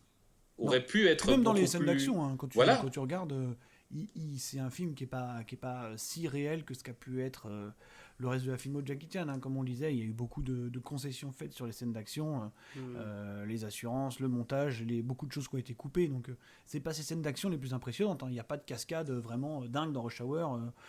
Il y a quelques scènes impressionnantes, mais la fin est assez impressionnante. Hein, quand il tombe sur le drapeau, là, enfin, c'est assez impressionnant. Et toi, Greg, ce film-là, est-ce que ça a dû être un de tes premiers, je pense, toi? Exactement. Et d'ailleurs, je me demande même si c'est pas mon premier. Ma mère me l'avait acheté. Je l'embrasse d'ailleurs, ma mère. Elle me l'avait acheté en cassette, édité encore une fois, je pense, chez TF1. Marvin peut-être me contredira, mais je pense que c'est ça. Je pense que c'est ça. Voilà. À mon avis, c'est ça. Et effectivement, j'avais adoré ce film.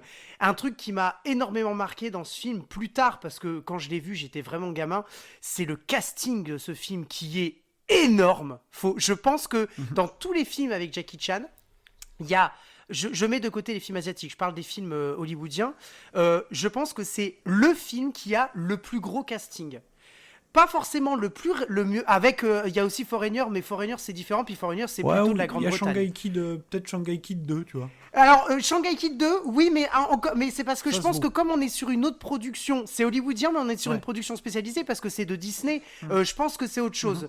Mais effectivement, oui, tu as raison. Mais effectivement, je veux dire, quand tu mets Jackie Chan, Chris Tucker, Tsima qu'on retrouvera plus tard dans, par exemple, la série 24 heures chrono, qui joue le terroriste chinois, Tom Wilkinson, on ne présente plus, enfin, je veux dire, voilà, Ken Leung qui jouera plus tard un rôle assez important dans la série Blacklist qu'on a connue actuellement. Elisabeth Peña qui en ce temps-là était connue pour ses rôles secondaires. Mark Rolston, enfin je veux dire Rex Linn qui avait joué dans énormément de films avec Renée Harlin, et puis Chris Penn. Enfin je veux dire, c'est le casting jusqu'au rôle secondaire, il est monstrueux.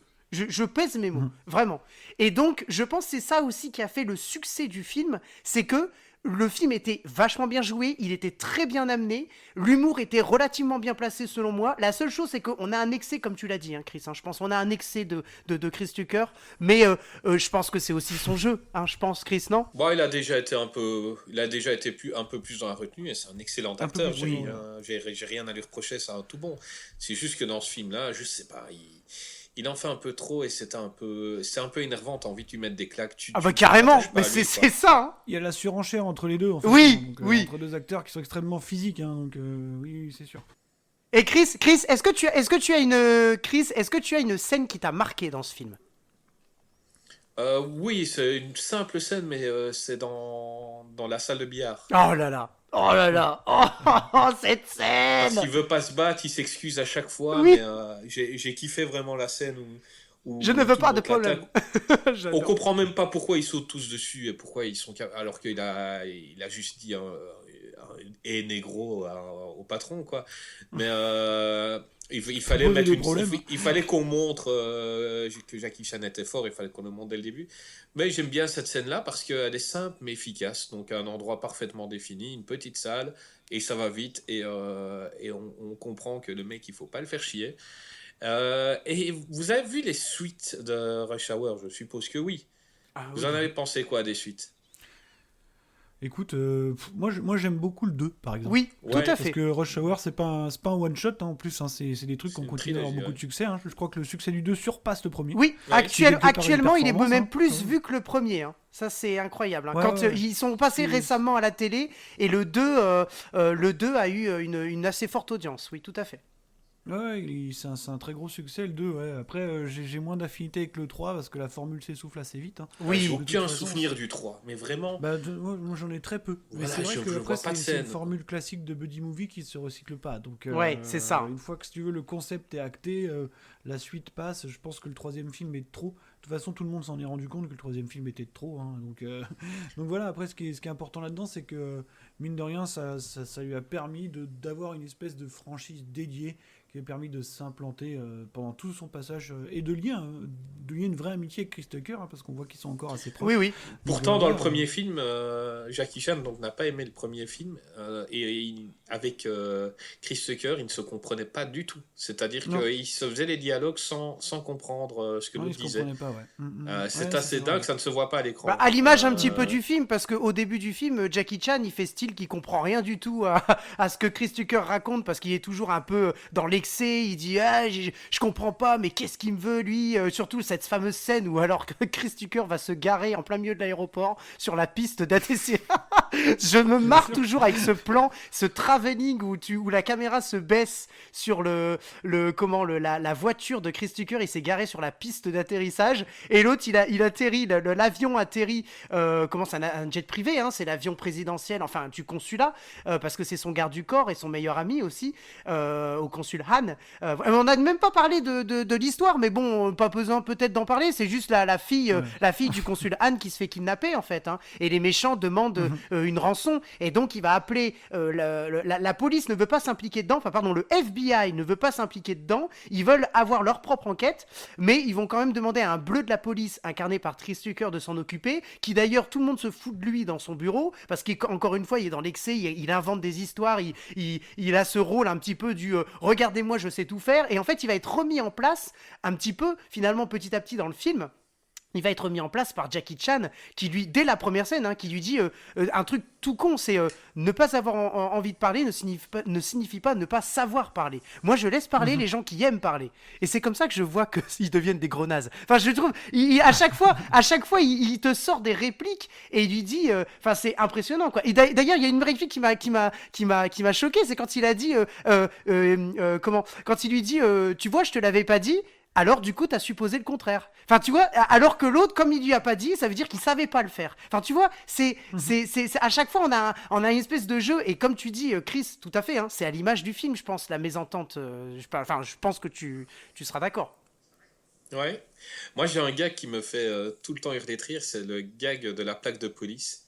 Où on voit Chris Tucker qui donne sa plaque à Jackie Chan et qui dit si quelqu'un vient, tu montes la plaque. Bah oui. Et il regarde et on voit la photo de Chris Tucker et Jackie Chan lui répond ça ne marchera pas. Je suis plus petit que toi. Et je kiffe ce gag. Ah, elle est énorme. Ouais, ce qui est aussi une réussite quand même dans Rush Hour et même dans les suites et dans les autres films américains de Jackie Chan, c'est que au contraire de certains autres acteurs donc qui ont fait le voyage, il a conservé une espèce d'identité. C'est-à-dire que c'est toujours ce concept, tu sais, en français on dirait le poisson hors de l'eau.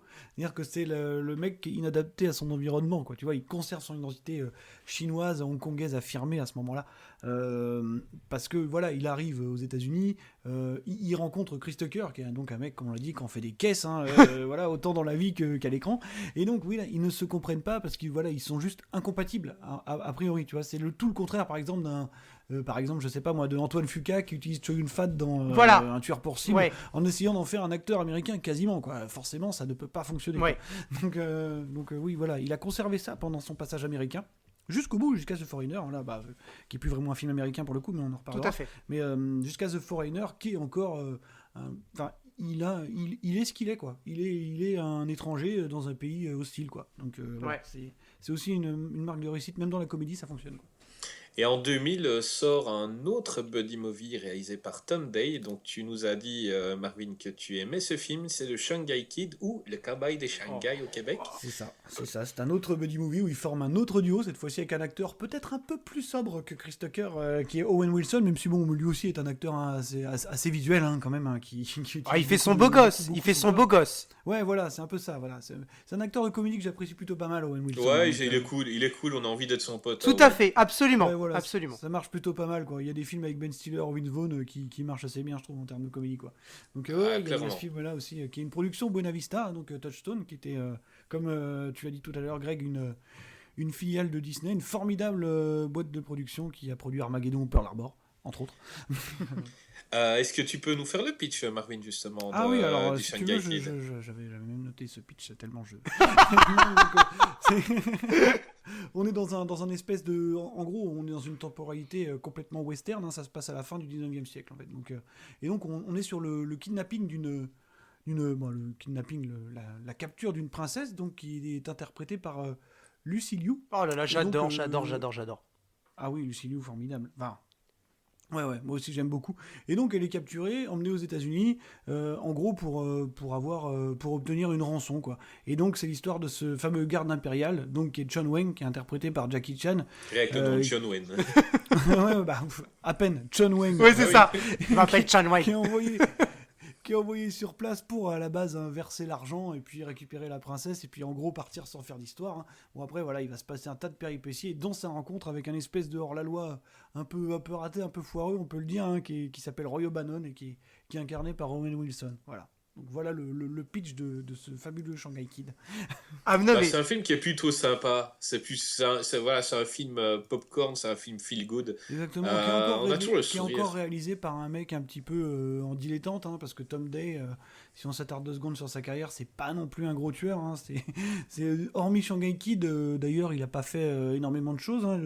Son dernier film en date, je sais pas si vous vous rappelez de cette formidable comédie animalière qui s'appelait Marmaduke. Oh non. Je l'ai pas vu, moi. Je l'ai pas vu, mais je connais, oui, tout à fait. Écoute, ça va. Ne le regarde pas, franchement. Voilà, donc voilà, c'est quelqu'un qui, encore une fois, n'avait pas vraiment un bagage de malade, mais comme on l'a dit, hein, c'est là que Jackie s'épanouit le plus de toute façon. Il n'a pas besoin d'être extrêmement dirigé. De toute façon, il n'a pas eu de film aussi à son nom aux États-Unis, hein, tout simplement parce que être un acteur asiatique, hein, même jusqu'à aujourd'hui, comme on le voit, un acteur ou un réalisateur asiatique, bah, c'est pas forcément un super avantage. Il y en a pas tant que ça qui sont imposés aux États-Unis, hein, comme on l'a dit. Hein. John Woo, ça n'a pas tant marché que ça. Choi Ark non plus. Wong Kar-wai, peut-être un petit peu, mais le fait d'être un acteur, un réalisateur ou un scénariste asiatique pose toujours problème. Je pense vraiment que c'est pour ça qu'on lui a collé, je vais pas dire des tâcherons, mais pas loin, pour réaliser des films qui sont pourtant à sa gloire. Hein. Mais voilà. Mais est-ce qu'il a déjà travaillé avec des grands réalisateurs ?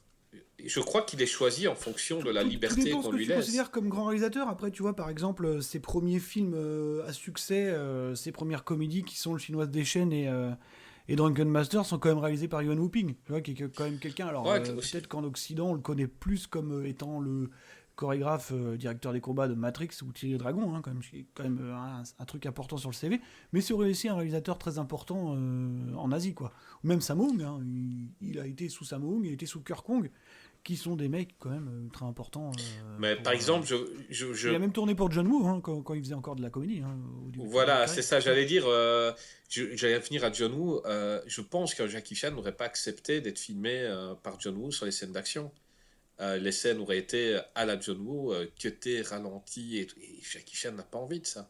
Donc, John Woo est un réalisateur qui s'inspire énormément du film de Sab, quoi, de ce qu'on appelle le Wuxia-pian, parce que voilà, en tant qu'assistant d'un des plus grands réalisateurs de wuxia de l'histoire, qui était Chang Che, il a complètement appliqué ça. Ouais. Et c'est vrai que bon, ils n'avaient pas du tout, je pense, la même vision des choses. Hein. D'ailleurs, comme tu l'as dit, hein, quand ils ont tourné ensemble, John Woo était encore considéré comme ce qu'on appelait le titre honorifique de roi de la comédie, quoi, qui est revenu ensuite un peu à Stephen Chow. Tu sais que je ne savais pas ça, et rien que pour ça, je suis content de t'avoir invité. John Woo a fait de la comédie, et il a une grosse carrière de comédie avant de basculer vers l'action, et en gros le tournant c'est le Syndicat du crime, quoi. Vraiment, ouais, c'est vrai. Vraiment là il s'impose avec Choi Ark comme un réalisateur d'action, quoi. Mais avant il était considéré comme le roi de la comédie quand il tournait pour je crois que c'était pour la Shaw Brothers ou un truc comme ça, ouais. Mais ouais. Greg, parle-nous un peu toi de ton ressenti devant le Shanghai Kid. Ah là là là là. Oh là là là là, je vais commencer comme ça dans tous les films, hein, je pense. Hein. Shanghai Kid, alors je vais être tout à fait honnête, je l'ai revu hier, en fait. Voilà, parce que ça faisait longtemps que je n'avais pas vu, pourtant, bon, je m'en rappelais très bien, hein, je pense que ça doit faire au moins la 10 000e fois que je l'ai vu. Alors, je me rappelle, ma mère, encore une fois, je l'embrasse, elle m'avait acheté la cassette, et en fait, c'était chez Disney Family, c'était une cassette blanche. Je sais pas si vous vous souvenez des Disney Family, ils ont édité Rasta Rocket, enfin voilà, une cassette blanche, quoi. Non, nous, je suis en Belgique, on a découvert la télé il y a 10 ans. Ah oui, pardon, ouais, bah oui, bah voilà. Mais en tout cas, chez nous, c'était comme ça, voilà. Et puis, effectivement... On reçoit maintenant les VHS. Et tu vas voir, celle-là, elle est pas mal. D'ailleurs, écoute, il y en a un tout près. Il y a une femme qui doit tourner quelque chose. Pareil. Ouais, vous avez encore des cinémas ouverts, ou non? Oui, non, pas maintenant. Je pense pas. Les règles elles changent tout le temps. Non, les cinémas. Jusque chez vous, putain, jusque chez vous, merde. Ouais, t'imagines. Non, ce film, honnêtement, Shanghai Kid, j'ai adoré quand j'étais petit. Je l'ai revu, je me suis encore marré. J'adore ce film. Et voilà. Mais en fait, ce que j'adore dans ce film. Et il y a un truc dont on n'a pas parlé, que j'adore parler quand on fait des podcasts comme ça. On va faire la petite minute doublage. Ouais. Jackie Chan, c'est le premier film dans lequel Jackie Chan aura un autre comédien qui va le doubler avec une voix un petit peu plus comme ça, parce qu'il faut qu'on... Ouais, ils sont trois. Voilà, exactement. Et d'ailleurs, voilà, on essaie de ressortir un peu son côté... on va dire peu ou prou asiatique dans son accent. Et c'est l'énormissime Guy Chapelier, qui a d'ailleurs, c'est la voix de Futé dans l'agence Touriste, si vous voulez resituer un petit peu ça.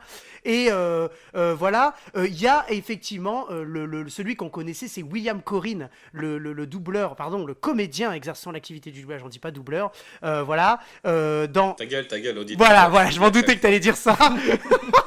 Je m'en doutais, dans Rush Hour, et plus tard qu'on aura dans d'autres films.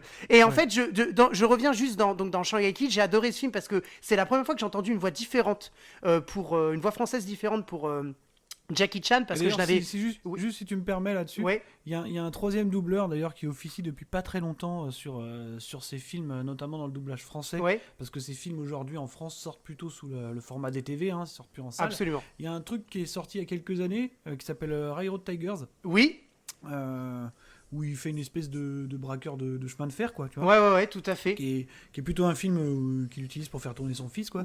Et, Oui, c'est un peu et ça, il y a oui, justement un c'est troisième l'idée, ouais. doubleur. Il y a un troisième doubleur qui appuie à fond sur la corde, mais tu sais, genre asiatique, mais à un point caricatural. C'est un enfer.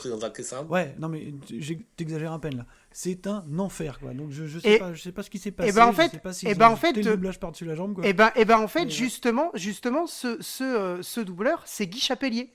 Et en fait, Guy Chapelier, il a accentué vraiment dans ce film, il a accentué Ouais. énormément ce côté très... Et c'est vrai que c'est assez insupportable dans ce film-là. En revanche, je trouve que ça lui va assez bien dans Shanghai Kid parce que c'est le même doubleur, enfin c'est le même comédien. Et dans Le Tour du Monde en 80 jours, hein, le film de 2004, un film d'ailleurs produit par Disney. Juste dans Shanghai Kid, tu m'as demandé si j'avais bien aimé. Oui, j'ai bien aimé. Et un truc que j'adore dans ce film, c'est l'acteur Chandler Berkeley qui joue le marshal Nathan Van Cleef. Il est juste énorme. Et le comédien qui le double, c'est Jacques Frantz. Jacques Frantz, pour vous situer, c'est la voix de Sullivan dans Monster Academy et Monster NC. Voilà, enfin, c'est aussi la voix de Alameda Slim dans le Disney, encore une fois, La Ferme se rebelle. Enfin, je veux dire, Jacques Frantz, quoi, je suis désolé, mais on ne le présente plus. Et là, dans cette voix de Chandler Berkeley, dans Shanghai Kid, le marshal complètement méchant, avec un insigne hein, sur le... Parce que bon, il est quand même censé faire la justice, mais en fait, je suis désolé, mais c'est un vrai connard. Faut le dire ce qui est. Et juste génial. Non, moi, je résume, j'ai adoré ce film. Je sais que c'est pas son meilleur film, mais j'ai adoré ce film. C'est un film de mon enfance. Voilà. Perso, j'ai un plus gros affect pour le 2. Ah ouais, complètement. Oui, moi aussi, par moi contre, j'ai aussi. un amour incommensurable pour cette suite. Absolument, absolument. Je pense que c'est l'une des suites dans les films. Le 2 est mieux que le 1. Enfin, je sais pas ce que t'en penses, Chris, mais... Ouais, clairement. Moi, j'adore le 2, ouais.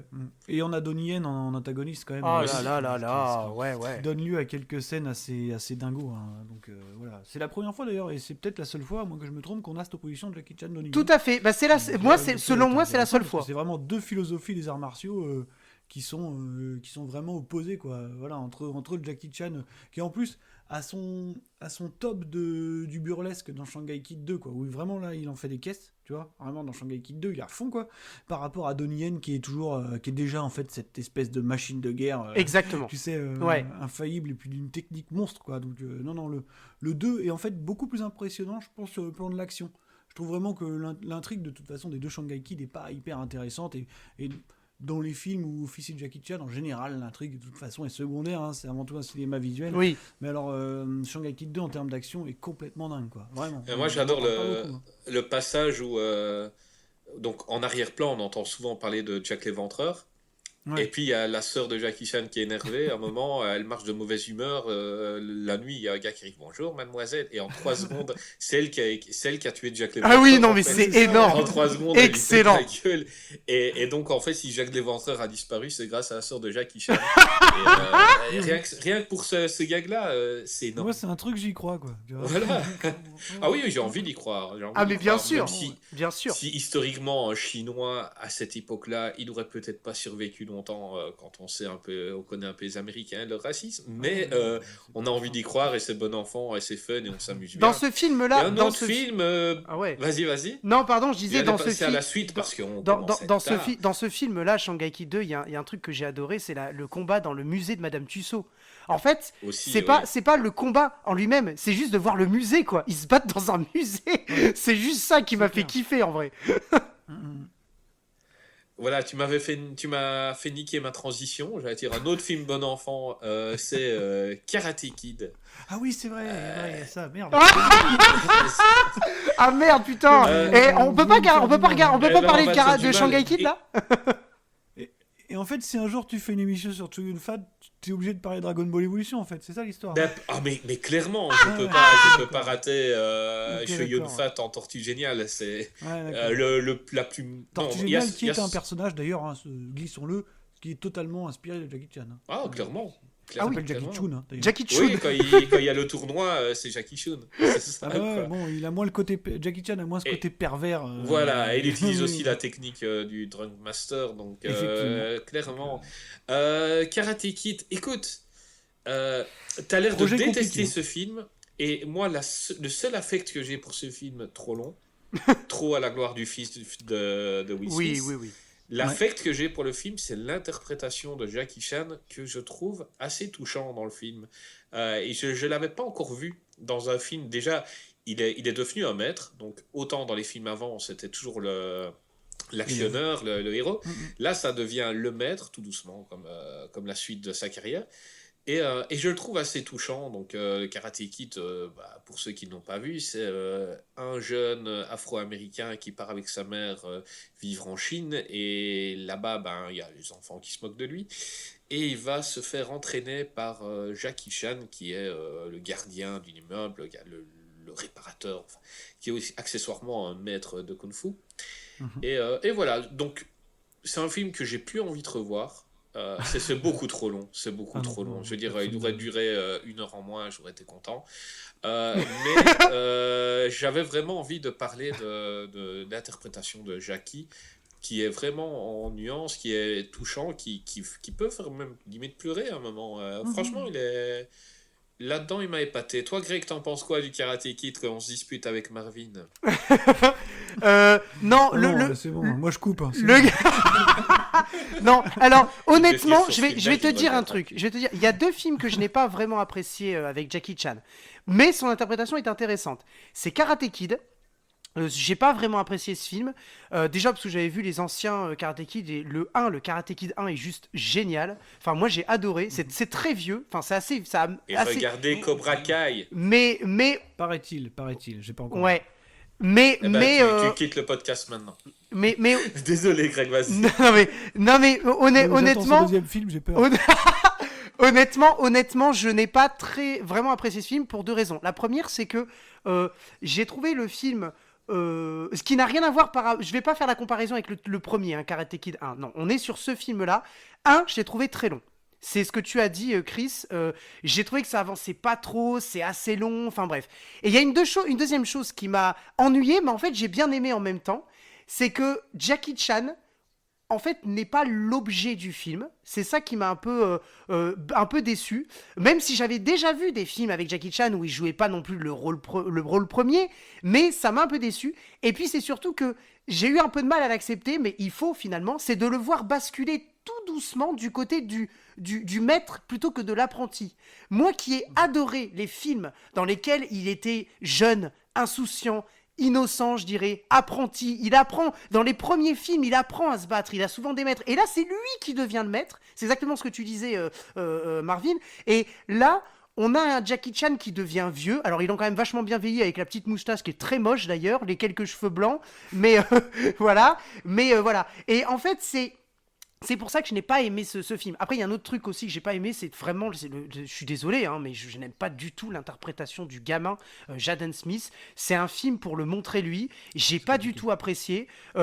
Autant je veux bien, voilà, il joue avec son père dans After All et le film est pas trop mauvais. Autant Attends, dans pardon. Moi je me casse. After Earth, c'est trop monumental. non, Marvin, excuse-moi, je te laisse parler parce que je pense que tu as besoin de te défouler. Vas-y. Non, juste en fait pour rebondir là-dessus, c'est un projet où il faut savoir qu'il s'est un peu fait enfler Jackie Chan sur ce coup-là parce que en fait il avait dans l'idée après ce duo qu'il avait formé avec Chris Tucker absolument de collaborer avec Will Smith quoi. Il le dit dans son dernier bouquin d'ailleurs et c'est un projet que Will Smith lui a vendu comme un film où ils devaient jouer tous les deux. Parce que Will Smith, alors c'est vrai qu'il est un peu perdu de sa superbe, hein, justement ces dernières années quand même. C'est devenu une espèce de symbole de mégalomanie assez dingue. Et puis bon, là on entamait les années 2010, il commençait un peu à péter les plombs justement avec After Earth, là, toutes ces conneries-là. Qui est très nul, Greg, qui est très nul. Oui, non, mais je te parle des Shyamalan. effets, Moi, je te etc. le dis- Je te parle pas du moi, je te le dis, synopsis pire et de Shyamalan. l'interprétation. C'est une saloperie, ce film. Non, mais c'est pas J'ai le essayé de le pire voir qu'il ait en fait de 4 ces fois, dernières j'ai années, jamais hein, quand réussi. même. Et dans Final Cut, ça a été le pire Shyamalan. Je crois que ça avait été choisi comme ça. J'ai un doute, mais c'est je crois. Et ouais, du coup, en fait, il s'avère que bon, bah, pendant la production, il se rend compte qu'il va pas jouer avec Will Smith, mais qui va jouer avec Jaden Smith. Voilà. Donc il s'y attendait pas tant que ça. Et effectivement, comme tu le disais, Chris, c'est un film qui est produit par papa, qui tente de faire de Jaden Smith son successeur. Alors, je peux pas trop m'avancer, mais je suis pas sûr que ça se passe si bien. Là, à terme, on n'y arrivera pas, hein. À mon avis. Enfin, les quelques petites incursions qu'on a eues pour l'instant sont pas hyper convaincantes. C'est vrai qu'en plus, il est pas au top dans ce film-là, mais c'est compliqué, hein. C'est un rôle compliqué qu'il a.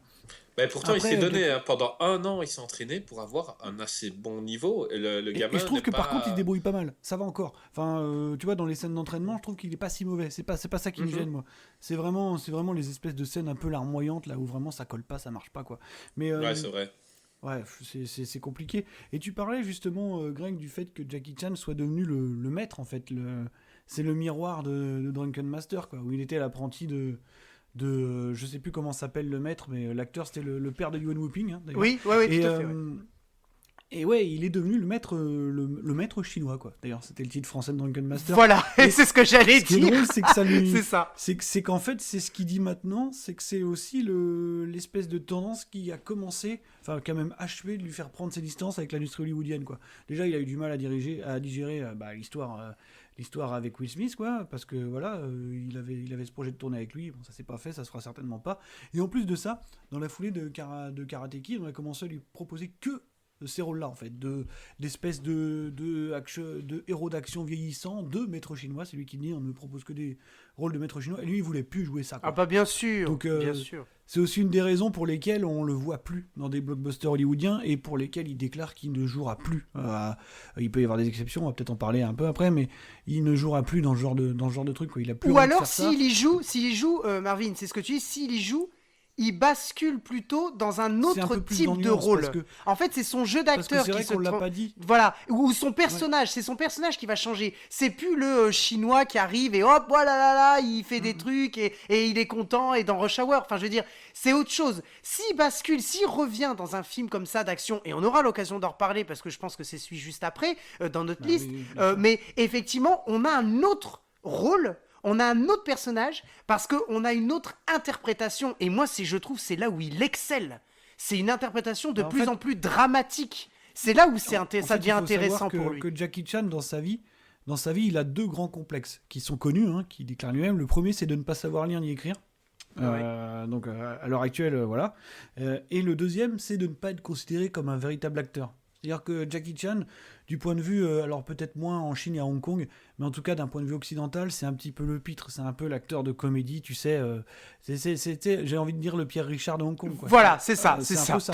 C'est un peu comme Il ça. rembrasse, Alors, d'ailleurs. j'adore Pierre Richard, excellent acteur, moi hein, aussi, mais je veux dire, moi aussi. ça peut être un peu réducteur au niveau de ses performances physiques et de ce qu'il est capable de faire. Et pendant toute sa carrière, il a tenté de faire ce genre de choses. Il a tenté d'aller vers des rôles plus dramatiques. On l'a dit, déjà, il y avait cette tendance avec Police Story, Crime Story. Il y a même un film assez récent qui s'appelle The Shinjuku Incident, où il a aucune scène d'action. Ah voilà, Vraiment, ah là une là là, ce interprétation film m'a 100% marqué, hein. Ce film m'a marqué, Ouais. il n'y a Qui est aucune vraiment- scène qui est d'action. vraiment Il pas ne mal. sait pas se battre dans ce film, il ne sait pas se battre. Non, il ne sait pas se battre. Et voilà, ouais, c'est un de ses grands complexes, c'est de pas avoir été considéré à juste titre, voilà, selon lui, comme un vrai acteur dramatique, hein. Et c'est pourtant un acteur de formation. Hein. On a parlé de la China Drama Academy. C'est un acteur, hein, de formation. Donc, ouais, il n'a pas eu trop l'occasion de montrer ses vrais talents dramatiques pendant sa jeunesse. Alors, je ne vais pas te dire que c'est un excellent acteur, ça, on peut pas tant que ça le dire, on ne sait pas, il n'a pas eu tant de rôles comme ça. Même si dans Karate Kid, il n'est pas ridicule, hein. Là, on est d'accord. Ah oui, Mais, oui. mais voilà, c'est plus vers ce genre de choses qui voudraient tendre en Occident. Parce que ce qui est paradoxal, c'est qu'en Asie, il continue quelque part d'avoir des rôles un petit peu de pitre, hein, quand on pense au dernier film où il y a le 3e Armour of Gold, la Chinese Zodiac, qui est un petit peu délicat, quoi. Mais le film il est rigolo, c'est un film de famille. famille, c'est un film de famille. Le CZ12 il est sympa parce que Chinese Zodiac, le Ouais. CZ12 il est sorti en 2012. CZ12 il est sympa parce que t'as quand même encore une fois, oui le film est pas exceptionnel, mais t'as encore une fois, si tu retrouves le Jackie Chan que tu aimes, et 2, lui il est dans son environnement. Et après, il faut pas oublier une chose, c'est que le contexte chinois, puisque désormais, on l'a dit, hein, Hong Kong est réannexé à la Chine depuis 97, Oui. ce qui veut dire que pour qu'un film sorte, il faut qu'il soit financé par une partie du gouvernement chinois, il faut qu'il passe la censure chinoise, qui est extrêmement agressive. Donc c'est-à-dire que ces rôles un peu plus nuancés, qui peut se permettre d'avoir en Occident, il peut pas les avoir là-bas. Là-bas, il doit rester une star d'action, il doit rester neutre, il doit rester lisse. Il n'y a pas le choix, quoi.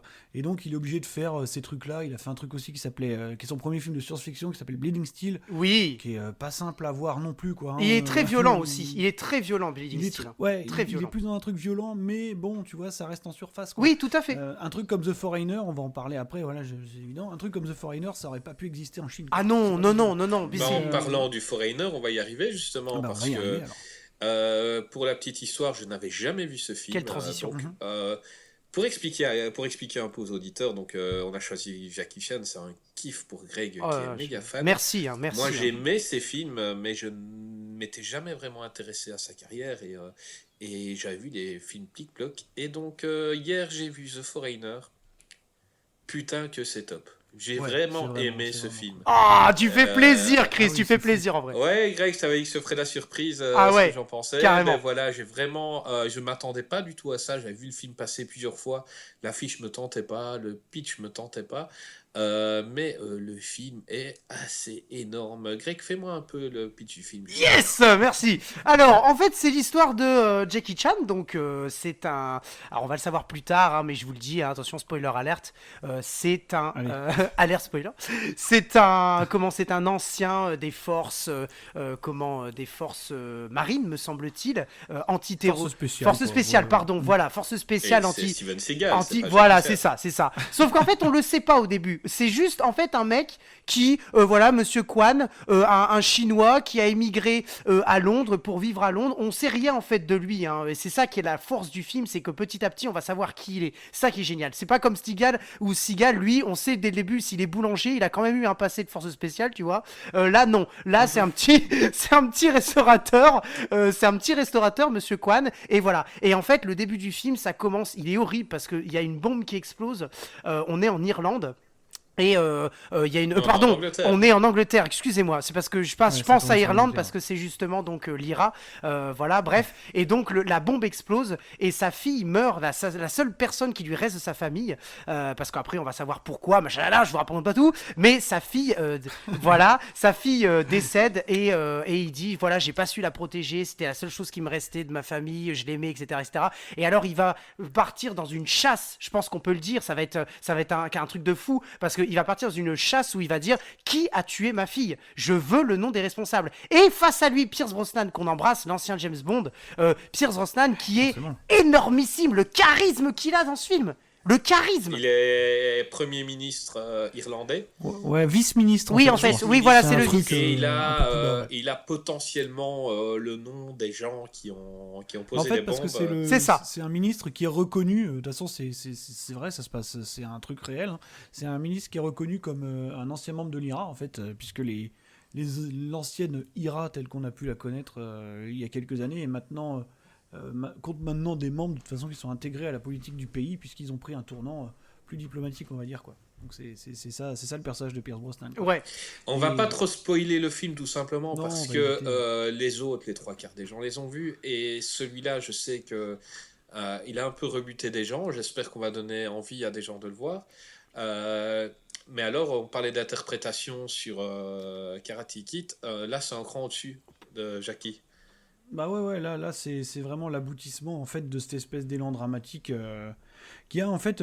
C'est assez délicat à classer The Foreigner comme type de film. On pourrait dire que moi je le vois un petit peu comme tu sais tous ces thrillers qui seraient des thrillers un peu post-Taken. Tu vois ce que je veux dire? Ah Oui, ouais, absolument. Ce sont des espèces de revenge movie où on s'amuse à faire revenir d'anciennes stars d'action ou pas, hein, puisque Liam Neeson n'était pas une star d'action avant Taken. Oui, Mais, c'est ça. Pour être un peu là, tu sais, comme des vieux briscards, des vétérans qui vont reprendre un petit peu le chemin de la guerre une dernière fois, quoi. Et là, c'est complètement ça. Et c'est hyper ambitieux, je trouve, de le faire avec Jackie Chan. Parce qu'en fait, il se passe un truc, et c'est une phrase qui est souvent répétée dans le film, c'est que Jackie Chan, dans ce film, avant qu'on découvre tout ce que Greg nous parlait avant, eh ben, il joue quoi? Il joue un Chinois de 60 ans, en fait. Et c'est comme ça qu'on le présente à chaque fois. C'est ça. C'est qui c'est? Bah, je sais pas, c'est un Chinois de 60 ans, alors il fait tout péter, on sait pas pourquoi. Il a pris que personne et ils l'ont vieilli pour le film, c'est-à-dire que Ils l'ont vieilli, ouais. Et puis, il marche, il marche comme un petit vieux il et marche donc comme un petit vieux. Il est et- plus le combattant qu'il était. C'est ça. Voilà. Tu vois, en tout cas, c'est suggéré comme ça. il est vraiment au bout du rouleau, voilà, c'est peu de le dire, quoi. Et en fait, si je devais juste retenir un truc, bah déjà, c'est qu'il faut quand même dire que c'est réalisé probablement par le meilleur cinéaste qu'il ait jamais eu à ses côtés, c'est Martin Campbell, qui a une carrière un peu paradoxale, hein, parce que c'est quand même le réalisateur de GoldenEye, et surtout, je pense, Casino Royale, qui doit être à mon sens, un des James Bond les mieux mis en scène de Voilà, de on tous. est d'accord, ouais. Voilà, qui peut aussi réaliser Le Masque de Zorro ou Green Lantern, mais bon, bref, passons. Voilà. Au Masque de Zorro, il était était pas raté, c'était un bon film quand même, le Masque de Zorro. Non, ça va, mais tu vois, pour moi, je le retiendrai en tant que réalisateur de Casino Royale. Oui, mais là tu joues pas dans la même course, c'est pas le même type de film non plus. Et en fait, il fait quelque chose de, je pense, très malin dans ce film, c'est qu'il détourne totalement les codes, justement, de ce qu'on pourrait définir comme le Jackie Chan movie. Donc, c'est cette utilisation des décors pour en faire quelque chose d'hyper violent, qui va complètement à l'encontre de ce que ça représentait avant. Tu vois, il y a certaines scènes où, justement, on utilise des éléments du décor. Alors, les scènes d'action sont pas si nombreuses que ça dans The Foreigner, hein, il y en a pas tant que ça, on peut en retenir peut-être 2 ou 3 marquantes, entre autres. Oui, quoi. c'est ça, ouais. Et... Où on va se frapper dessus avec des tables, avec des bouts de bois, avec des trucs, mais là, c'est dans une optique de tuer vraiment, quoi. Quasiment, tu vois, c'est hyper violent, quoi. On voit, il y a une espèce de montée exponentielle de la violence, où vraiment, au bout d'un moment, c'est quelque chose qu'on n'avait pas tant que ça vu à l'écran, le personnage de Jackie Chan, il va vraiment chercher à tuer, quoi. Clairement, quoi, tu vois, déterminé, et tout ce qu'il a en fait dans ce film, c'est sa détermination, quoi. Et il est vraiment, voilà, il veut aller jusqu'au bout, et il veut vraiment leur faire du mal, quoi. C'est pas, vas-y, je rigole, je t'humilie, je te mets la tête dans le caca, et puis voilà, quoi. Non, là, c'est vraiment, voilà, il veut les tuer, et c'est quelque chose qu'on n'avait pas tant que ça vu au cinéma, quoi. Et on peut se rendre compte justement de la portée dramatique qu'il est capable d'avoir. Là, je trouve que ça marche vraiment super bien. Et à côté de Pierce Brosnan, qui est lui aussi, hein, d'ailleurs, à moitié... j'ai l'impression que je le trouve un petit peu, comment on pourrait dire, désiconisé, tu vois. Ouais, mais c'est un monstre de charisme quand même dans ce film. Carrément, mais dans le sens où, tu vois, on voit que c'est un grand il a l'air acteur. un peu usé quand même, tu vois. C'est volontaire, hein, mais en tout cas, il les mérite pas à côté de lui, quoi. Ouais. Clairement, il est complètement dedans et c'est surprenant. Et pour moi, c'est carrément un des meilleurs films de sa carrière, quoi. Vraiment. On nous aurait dit avant une confrontation Jackie Chan-Pierce Brosnan, on se serait pas attendu à ça du tout. C'est assez impressionnant, Greg, et dis-moi. Ah ouais, non, mais clairement. Et puis alors, on parlait tout à l'heure, le jeu d'acteur, mais le jeu dramatique. Et c'est là où tu commences à voir un vrai Jackie Chan. Il n'y en a pas eu beaucoup des films dans lesquels il jouait un rôle dramatique. On parlait de Police Story tout à l'heure.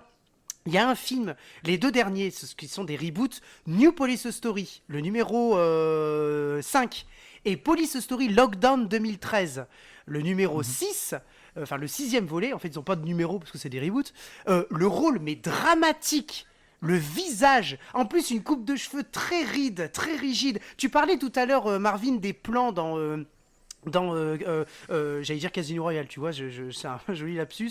Dans The Foreigner, tu parlais de l'utilisation du décor. T'as vu les plans de Martin Campbell ? T'as vu les plans hyper rigides, hyper froids, dans un environnement hostile. Moi, j'ai une scène en tête, c'est la scène dans les bois, quand il fait exprès de poser les bombes et il les attire dans les bois. En fait, il les attire pour les tuer. Il les attire pas pour faire mumuse. Il les attire dans des bois. Il a construit des pièges partout. Doit le faire, il le fera, mais quoi. c'est ça. Il a construit des pièges partout. Il les tue et il utilise. Enfin, en plus, les bois sont quand même. Enfin, le paysage est quand même beau. En fait, non, c'est pas beau, mais je veux dire, la couleur est belle parce que t'as le marron des feuilles qui ressort, t'as les branches qui sont finalement des armes, parce que c'est comme ça qu'ils tuent les mecs qui viennent. Il y en a un qui se prend un caillou par terre. Enfin, je veux dire, si tu veux, je trouve que le montage, la réalisation, mais surtout la mise en scène et les décors, et les plans, en fait, tout est froid, tout est rigide. Et puis la photo est super. Ah oui, en fait. c'est ça. C'est cette espèce de truc un peu monochrome là, justement, plein de gris et plein d'espèces de teintes de bleu là, où c'est vraiment en fait le symbole. Mais ça fait tellement dramatique, c'est ça en fait, c'est tellement froid, c'est violent, c'est dramatique. Et dans tout ça, on a un Jackie Chan qui est foudrage, qui est au bord des larmes. On vient de le dire, il a été vieilli, et effectivement il fait vieux, je veux dire, c'est vraiment le vieux pépé, mais en fait sitôt qu'il prend sa fourgonnette au tout début du film, et il dit mais je vais retrouver ceux qui ont tué ma fille, quand il prend sa fourgonnette et qu'il part, enfin ça te prend un truc, je veux dire, et ça m'a fait la même chose quand j'ai regardé Police Story Lockdown 2013. J'ai vu un Jackie Chan dramatique, j'ai vu un Jackie Chan perdu. J'ai vu un personnage, parce que c'est pas Jackie Chan, c'est le personnage qu'il incarne, un personnage qui était dans un monde violent et qui assumait lui-même sa propre violence. Parce que selon lui, elle était justifiée. Enfin, voilà, moi, c'est le résumé que je ferai, Chris. Vas-y. Bah, moi, j'ai une scène en tête qui n'est ni action ni rien. C'est quand il rentre dans la chambre de sa fille et qu'il regarde. Et c'est une scène où pendant 3 minutes, il regarde. Et c'est là qu'on voit à quel point il a évolué au niveau acteur. C'est qu'il aurait fait ça au début de sa carrière. La scène n'aurait pas eu beaucoup d'impact. Et là, on est avec lui, on a mal pour lui. On le voit regarder chaque objet. C'est une scène qui, sur papier, peut paraître longuette. Mais en fait, il la joue tellement bien qu'elle est prenante. Et moi, je suis papa et j'ai ressenti vraiment la douleur qu'il avait, quoi. Impressionné tu aurais par fait ce cette film. scène à son début de carrière, tu sais, ça aurait été larmoyant, il se serait penché Voilà. comme un dingue. Mais et là, en fait, non, il est là, il s'assoit juste et il dit rien. Et c'est là où, en fait, tu peux voir toute la nuance qu'il a quand même réussi à acquérir. C'est que ça marche, en fait, il a vraiment plus besoin de. T'as toute cette première partie du film où il cherche un responsable, il cherche un contact, en fait, pour commencer sa traque, tu vois, on le sait pas encore, mais c'est ça l'objectif. Et où, en fait, il va partout. Il demande à parler à quelqu'un, personne lui répond, et puis il reste juste là, il attend. Tu vois. Mais oui, Et ça, c'est pareil, c'est dingue. c'est ça. Et c'est vrai que, bon, on l'a un peu spoilé, mais c'est pas grave, mais il y a un truc qui est quand même dingue en termes de storytelling, qui marche vraiment très bien, c'est que au début du film, t'as ce mec-là qui est juste un peu désespéré, un peu déterminé à retrouver, et il demande des noms, c'est ça qu'il demande tout le temps. Oui, c'est names. je veux les noms. Et, je veux les noms des personnes, mais bon, parce que tu vois, de la manière dont on le présente, tu te dis... bah, qu'est-ce qu'il va faire, quoi? De toute façon, il va les retrouver, qu'est-ce qui va se passer, quoi? Ou au pire, il va se faire défoncer. Tu vois, c'est clair. Et voilà, au fur et à mesure du film, tu te rends compte de manière quand même hyper habile en termes de storytelling, hein, quand tu le vois commencer dans la première partie du film à faire ces petites bombes artisanales, tu vois que bon, en fait, quelque part, il a certaines connaissances qu'on ne lui soupçonnait pas, quoi. Et c'est vraiment bien foutu. La construction du personnage est vraiment super, quoi. Ouais, carrément. Donc, en fait, moi, ce que je disais tout à l'heure, c'est juste que c'est quand même dingue, c'est que Foreigner, c'est un film de quoi? Il est sorti, je sais même plus l'année de sortie. Là, 2017. Oui. 2017, et en fait, c'est carrément un des meilleurs films de sa carrière, quoi. Ouais, vraiment, clairement. quoi. Il est Bah, vraiment dans le top tier, truc de fou, quoi. Merci Greg de m'avoir demandé de regarder ce film Ah, pour comme l'émission quoi. parce que Par contre, alors, j'aurais râlé d'être passé à côté. Il y a un autre film récent, sinon, qui s'appelle Mystery of the Dragon Sea. Non, mais s'il Ah te oui, plaît. Schwarzenegger, non, je Non, l'ai non, vu, s'il je te l'ai plaît, vu, mais Marvin. j'ai pas- Attends, j'ai- on non, finit non, sur non. un super film. Franchement, là, t'exagères. Non, voilà. T'exagères. Non, mais je voulais sniper l'ambiance. Oh putain. Non, Non, c'est Marvin. bon, c'est Non, bon. franchement, là, en vrai, t'es pas cool. En vrai, t'es pas cool parce qu'on C'est finit la sur un des plus beaux recommandation. chefs-d'œuvre, je pense, dans l'histoire de la filmographie de Monsieur Chan. Et là, franchement, non. Dis le mec qui a dit que After Earth c'était pas mal. Bon, Moi, je c'était crois ma qu'on va. recommandation. Je crois qu'on va clôturer tout doucement le sujet Jackie Chan. Marvin, j'ai appris beaucoup de choses, c'est cool. Est-ce que vous avez tant qu'on est dans nous, donc on aime bien les nanars, on aime bien les films de merde. Greg, est-ce que tu as un nanar de karaté ou de kung-fu à me proposer et à recommander aux gens et à leur dire de ne pas regarder? Non, alors moi, je pense, à la limite, tu vois, je pense que là, je vais faire l'inverse.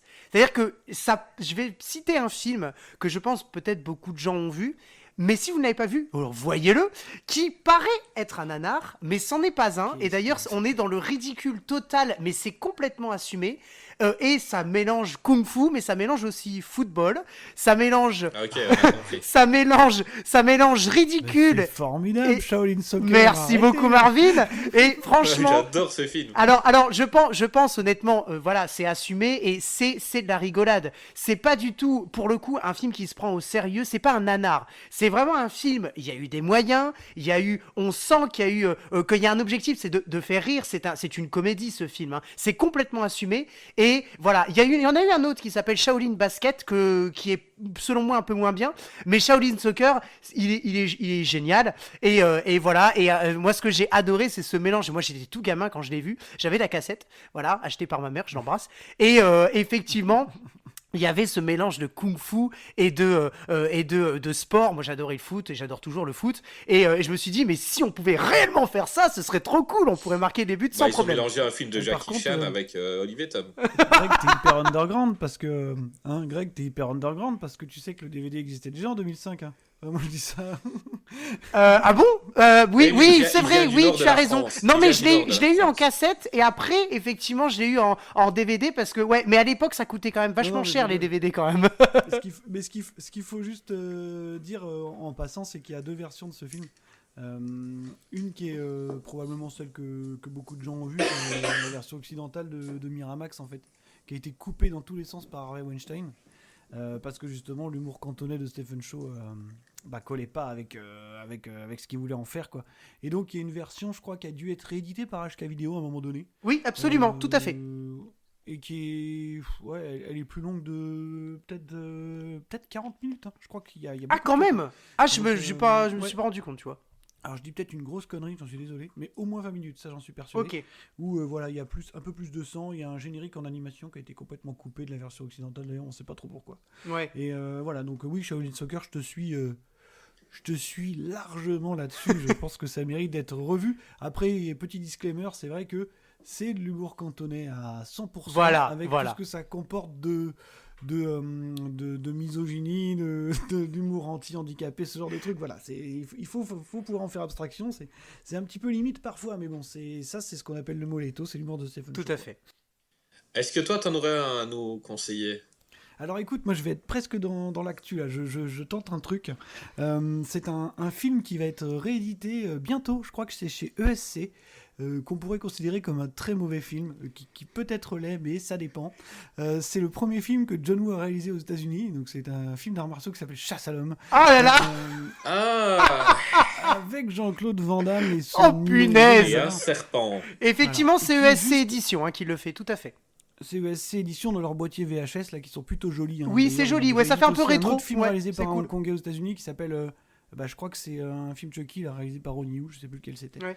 Mais non, juste Chasse à l'homme, juste pour en parler 2 minutes. Il y a une phrase qui résume tout à fait le degré de mégalomanie de Jean-Claude Van Damme et de cocaïnomanie d'ailleurs hein, à ce niveau-là. C'était qu'il a une brillante idée, Jean-Claude Van Damme, il était arrivé à un tel niveau de popularité, je crois que c'était juste après Universal Soldier ou un truc comme ça, c'est qu'il pouvait choisir ses propres réals pour mettre en branle les projets qu'il voulait. Et là, un jour, il s'est dit, il a une grande idée, c'est qu'il s'est dit, je vais faire un remake d'un énorme classique qui s'appelle Les Chasses du Comte Zaroff, et je vais le faire avec moi. Et je vais prendre John Woo pour le réaliser. Donc voilà, c'est juste pour voir le degré de mégalomanie. Donc oui, le Chasse à l'homme est censé être un remake des Chasses du Comte Zaroff. C'est complètement incroyable. Voilà, donc c'est un film très bizarre avec plein de scènes étranges, plein de plans sur Van Damme, puisqu'il a incité pour en avoir un maximum Et sur sur lui. sa coupe mulet. Et sur Oh, sa coupe punaise. mulet, qui est quand même du plus bel effet. Voilà, avec John Woo qui malheureusement patauge un peu, n'arrive pas vraiment à imposer ce qu'il a envie d'imposer. Ça se sent parce que Van Damme contractuellement avait demandé un certain nombre de plans sur lui, je crois. Enfin, c'est un truc de fou. On voit que lui, en fait, clairement.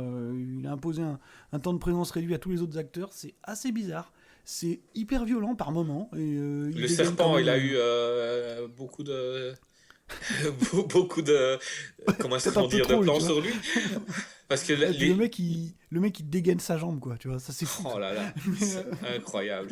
Voilà, donc Chasse à l'homme, renseignez-vous. Alors, je crois que c'est un tirage limité. Hein. Je crois qu'il va y avoir que très peu d'exemplaires. Oui, il y en je sais aura pas combien, beaucoup. Hein. mais Et il y aura 1000, je effectivement crois. le Blu-ray et le coffret, comme tu as dit, le coffret. Ouais, ils avaient déjà fait un autre film de Van Damme là. C'était Cyborg. C'était Double Impact, je crois. Ouais, et puis ils avaient Et il y avait édité, Double ils avaient Impact édité aussi, aussi, ouais, en cassette. Et toi, Chris, tu as, c'est lequel, le tien, petit nanar? Eh ben, il y a Van Damme dedans. Ah. Il y a Bruce Lee Alors, c'est- dedans. Mais non. Ah.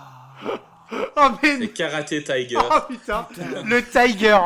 C'est marrant parce que c'est un film que j'aime bien, mais que Ah oui. c'est un nanar qui n'est pas Ah bah, assumé. c'est- Ah bah oui, un nanar c'est total. clairement, oui, clairement, ça en est un. Enfin, Mais donc pour l'histoire, donc c'est un garçon qui se fait aussi souvent tabasser et il va se faire entraîner par le fantôme de Bruce Lee après avoir été sur sa tombe. Et à la fin du film, Quel il va pitch. se retrouver. Donc il y a l'équipe nationale de taekwondo ce pitch de qualité, quoi. américaine. C'est Donc fou. ils vont devoir se battre contre les Russes et on vient leur dire non, pas besoin de l'équipe nationale, on a un seul gars. Et c'est Van Damme qui bat toute l'équipe nationale à lui tout seul facilement. Et le garçon est entraîné par Bruce Lee. Il va monter sur le ring et péter la gueule de Van Damme. La version française est peut-être la version française la plus horrible de tous les films de tous les temps. J'ai pas compris. On dirait qu'il y a que 3 personnes qui font les voix et ils changent eux-mêmes leur voix. Des fois, oh, je veux te tuer. Pardon. C'est le même gars. C'est exactement ça. Voilà. Mais par contre, c'est un film où on voit vraiment. Enfin, c'est Van Damme allait être une star. Ils s'attendaient pas à ça, ils ont voulu lancer le gamin en fait. Le gamin il était doué, ils se sont dit, ah, ce sera peut-être la future star. En fait, non, pas du tout. Le gamin a disparu. Enfin, je crois qu'il est prof de taekwondo maintenant, mais du cinéma il a disparu. Et Van Damme a explosé l'écran. Ouais. Mais voilà, quand ça passe, j'aime encore bien regarder ça, c'est assez fandard. Et voilà, je vous conseille de regarder ou de ne pas regarder ça en fonction de ce que vous avez pensé de mon speech. Là, je sais pas là. Mais c'est comment. C'est marrant que tu parles de ça parce que c'est quand même un truc très en lien avec Hong Kong, puisque je crois que c'est tourné à Hong Kong, hein, il me semble.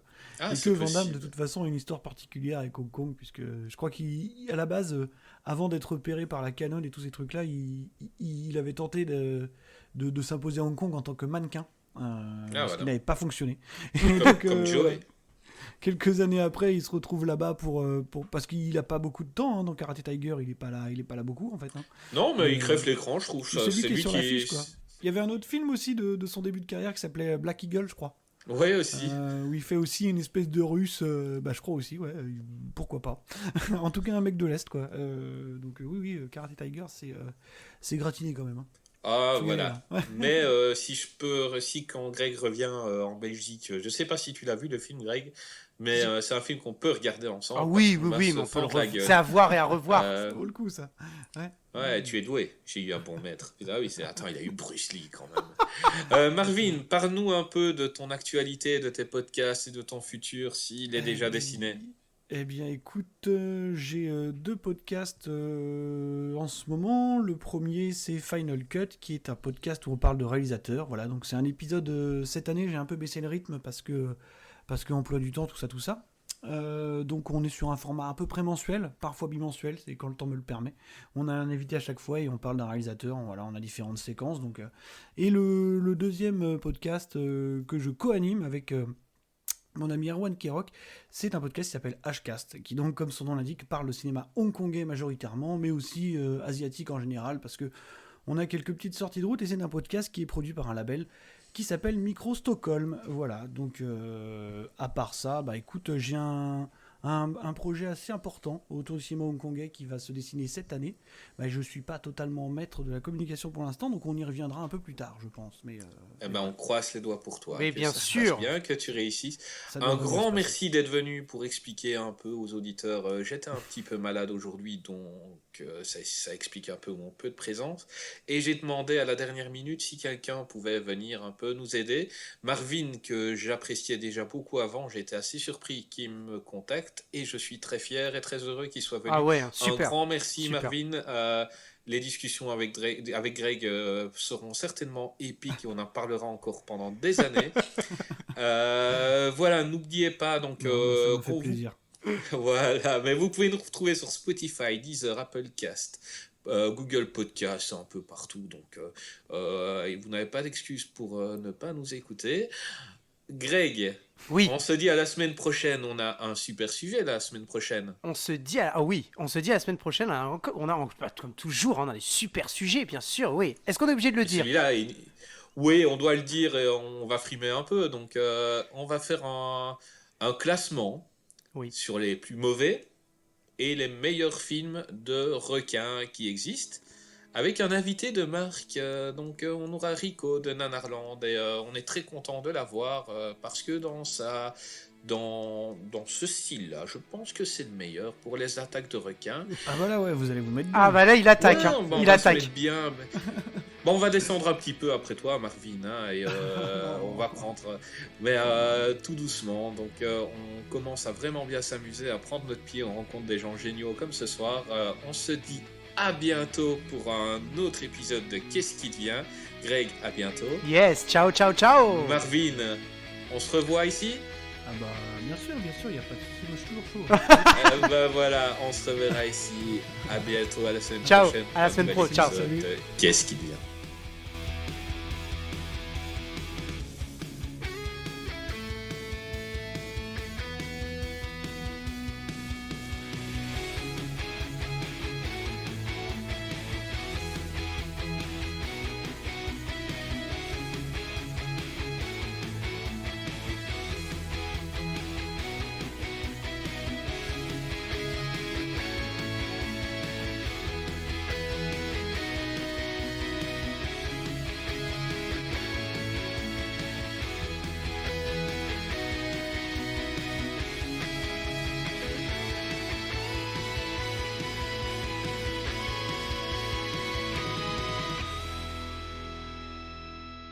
Je tenais à dire à Greg que j'essaye d'être crédible sur les réseaux sociaux. J'essaye que les gens... je parle avec des gens qui sont doués dans le cinéma, qui sont critiques, qui sont professionnels.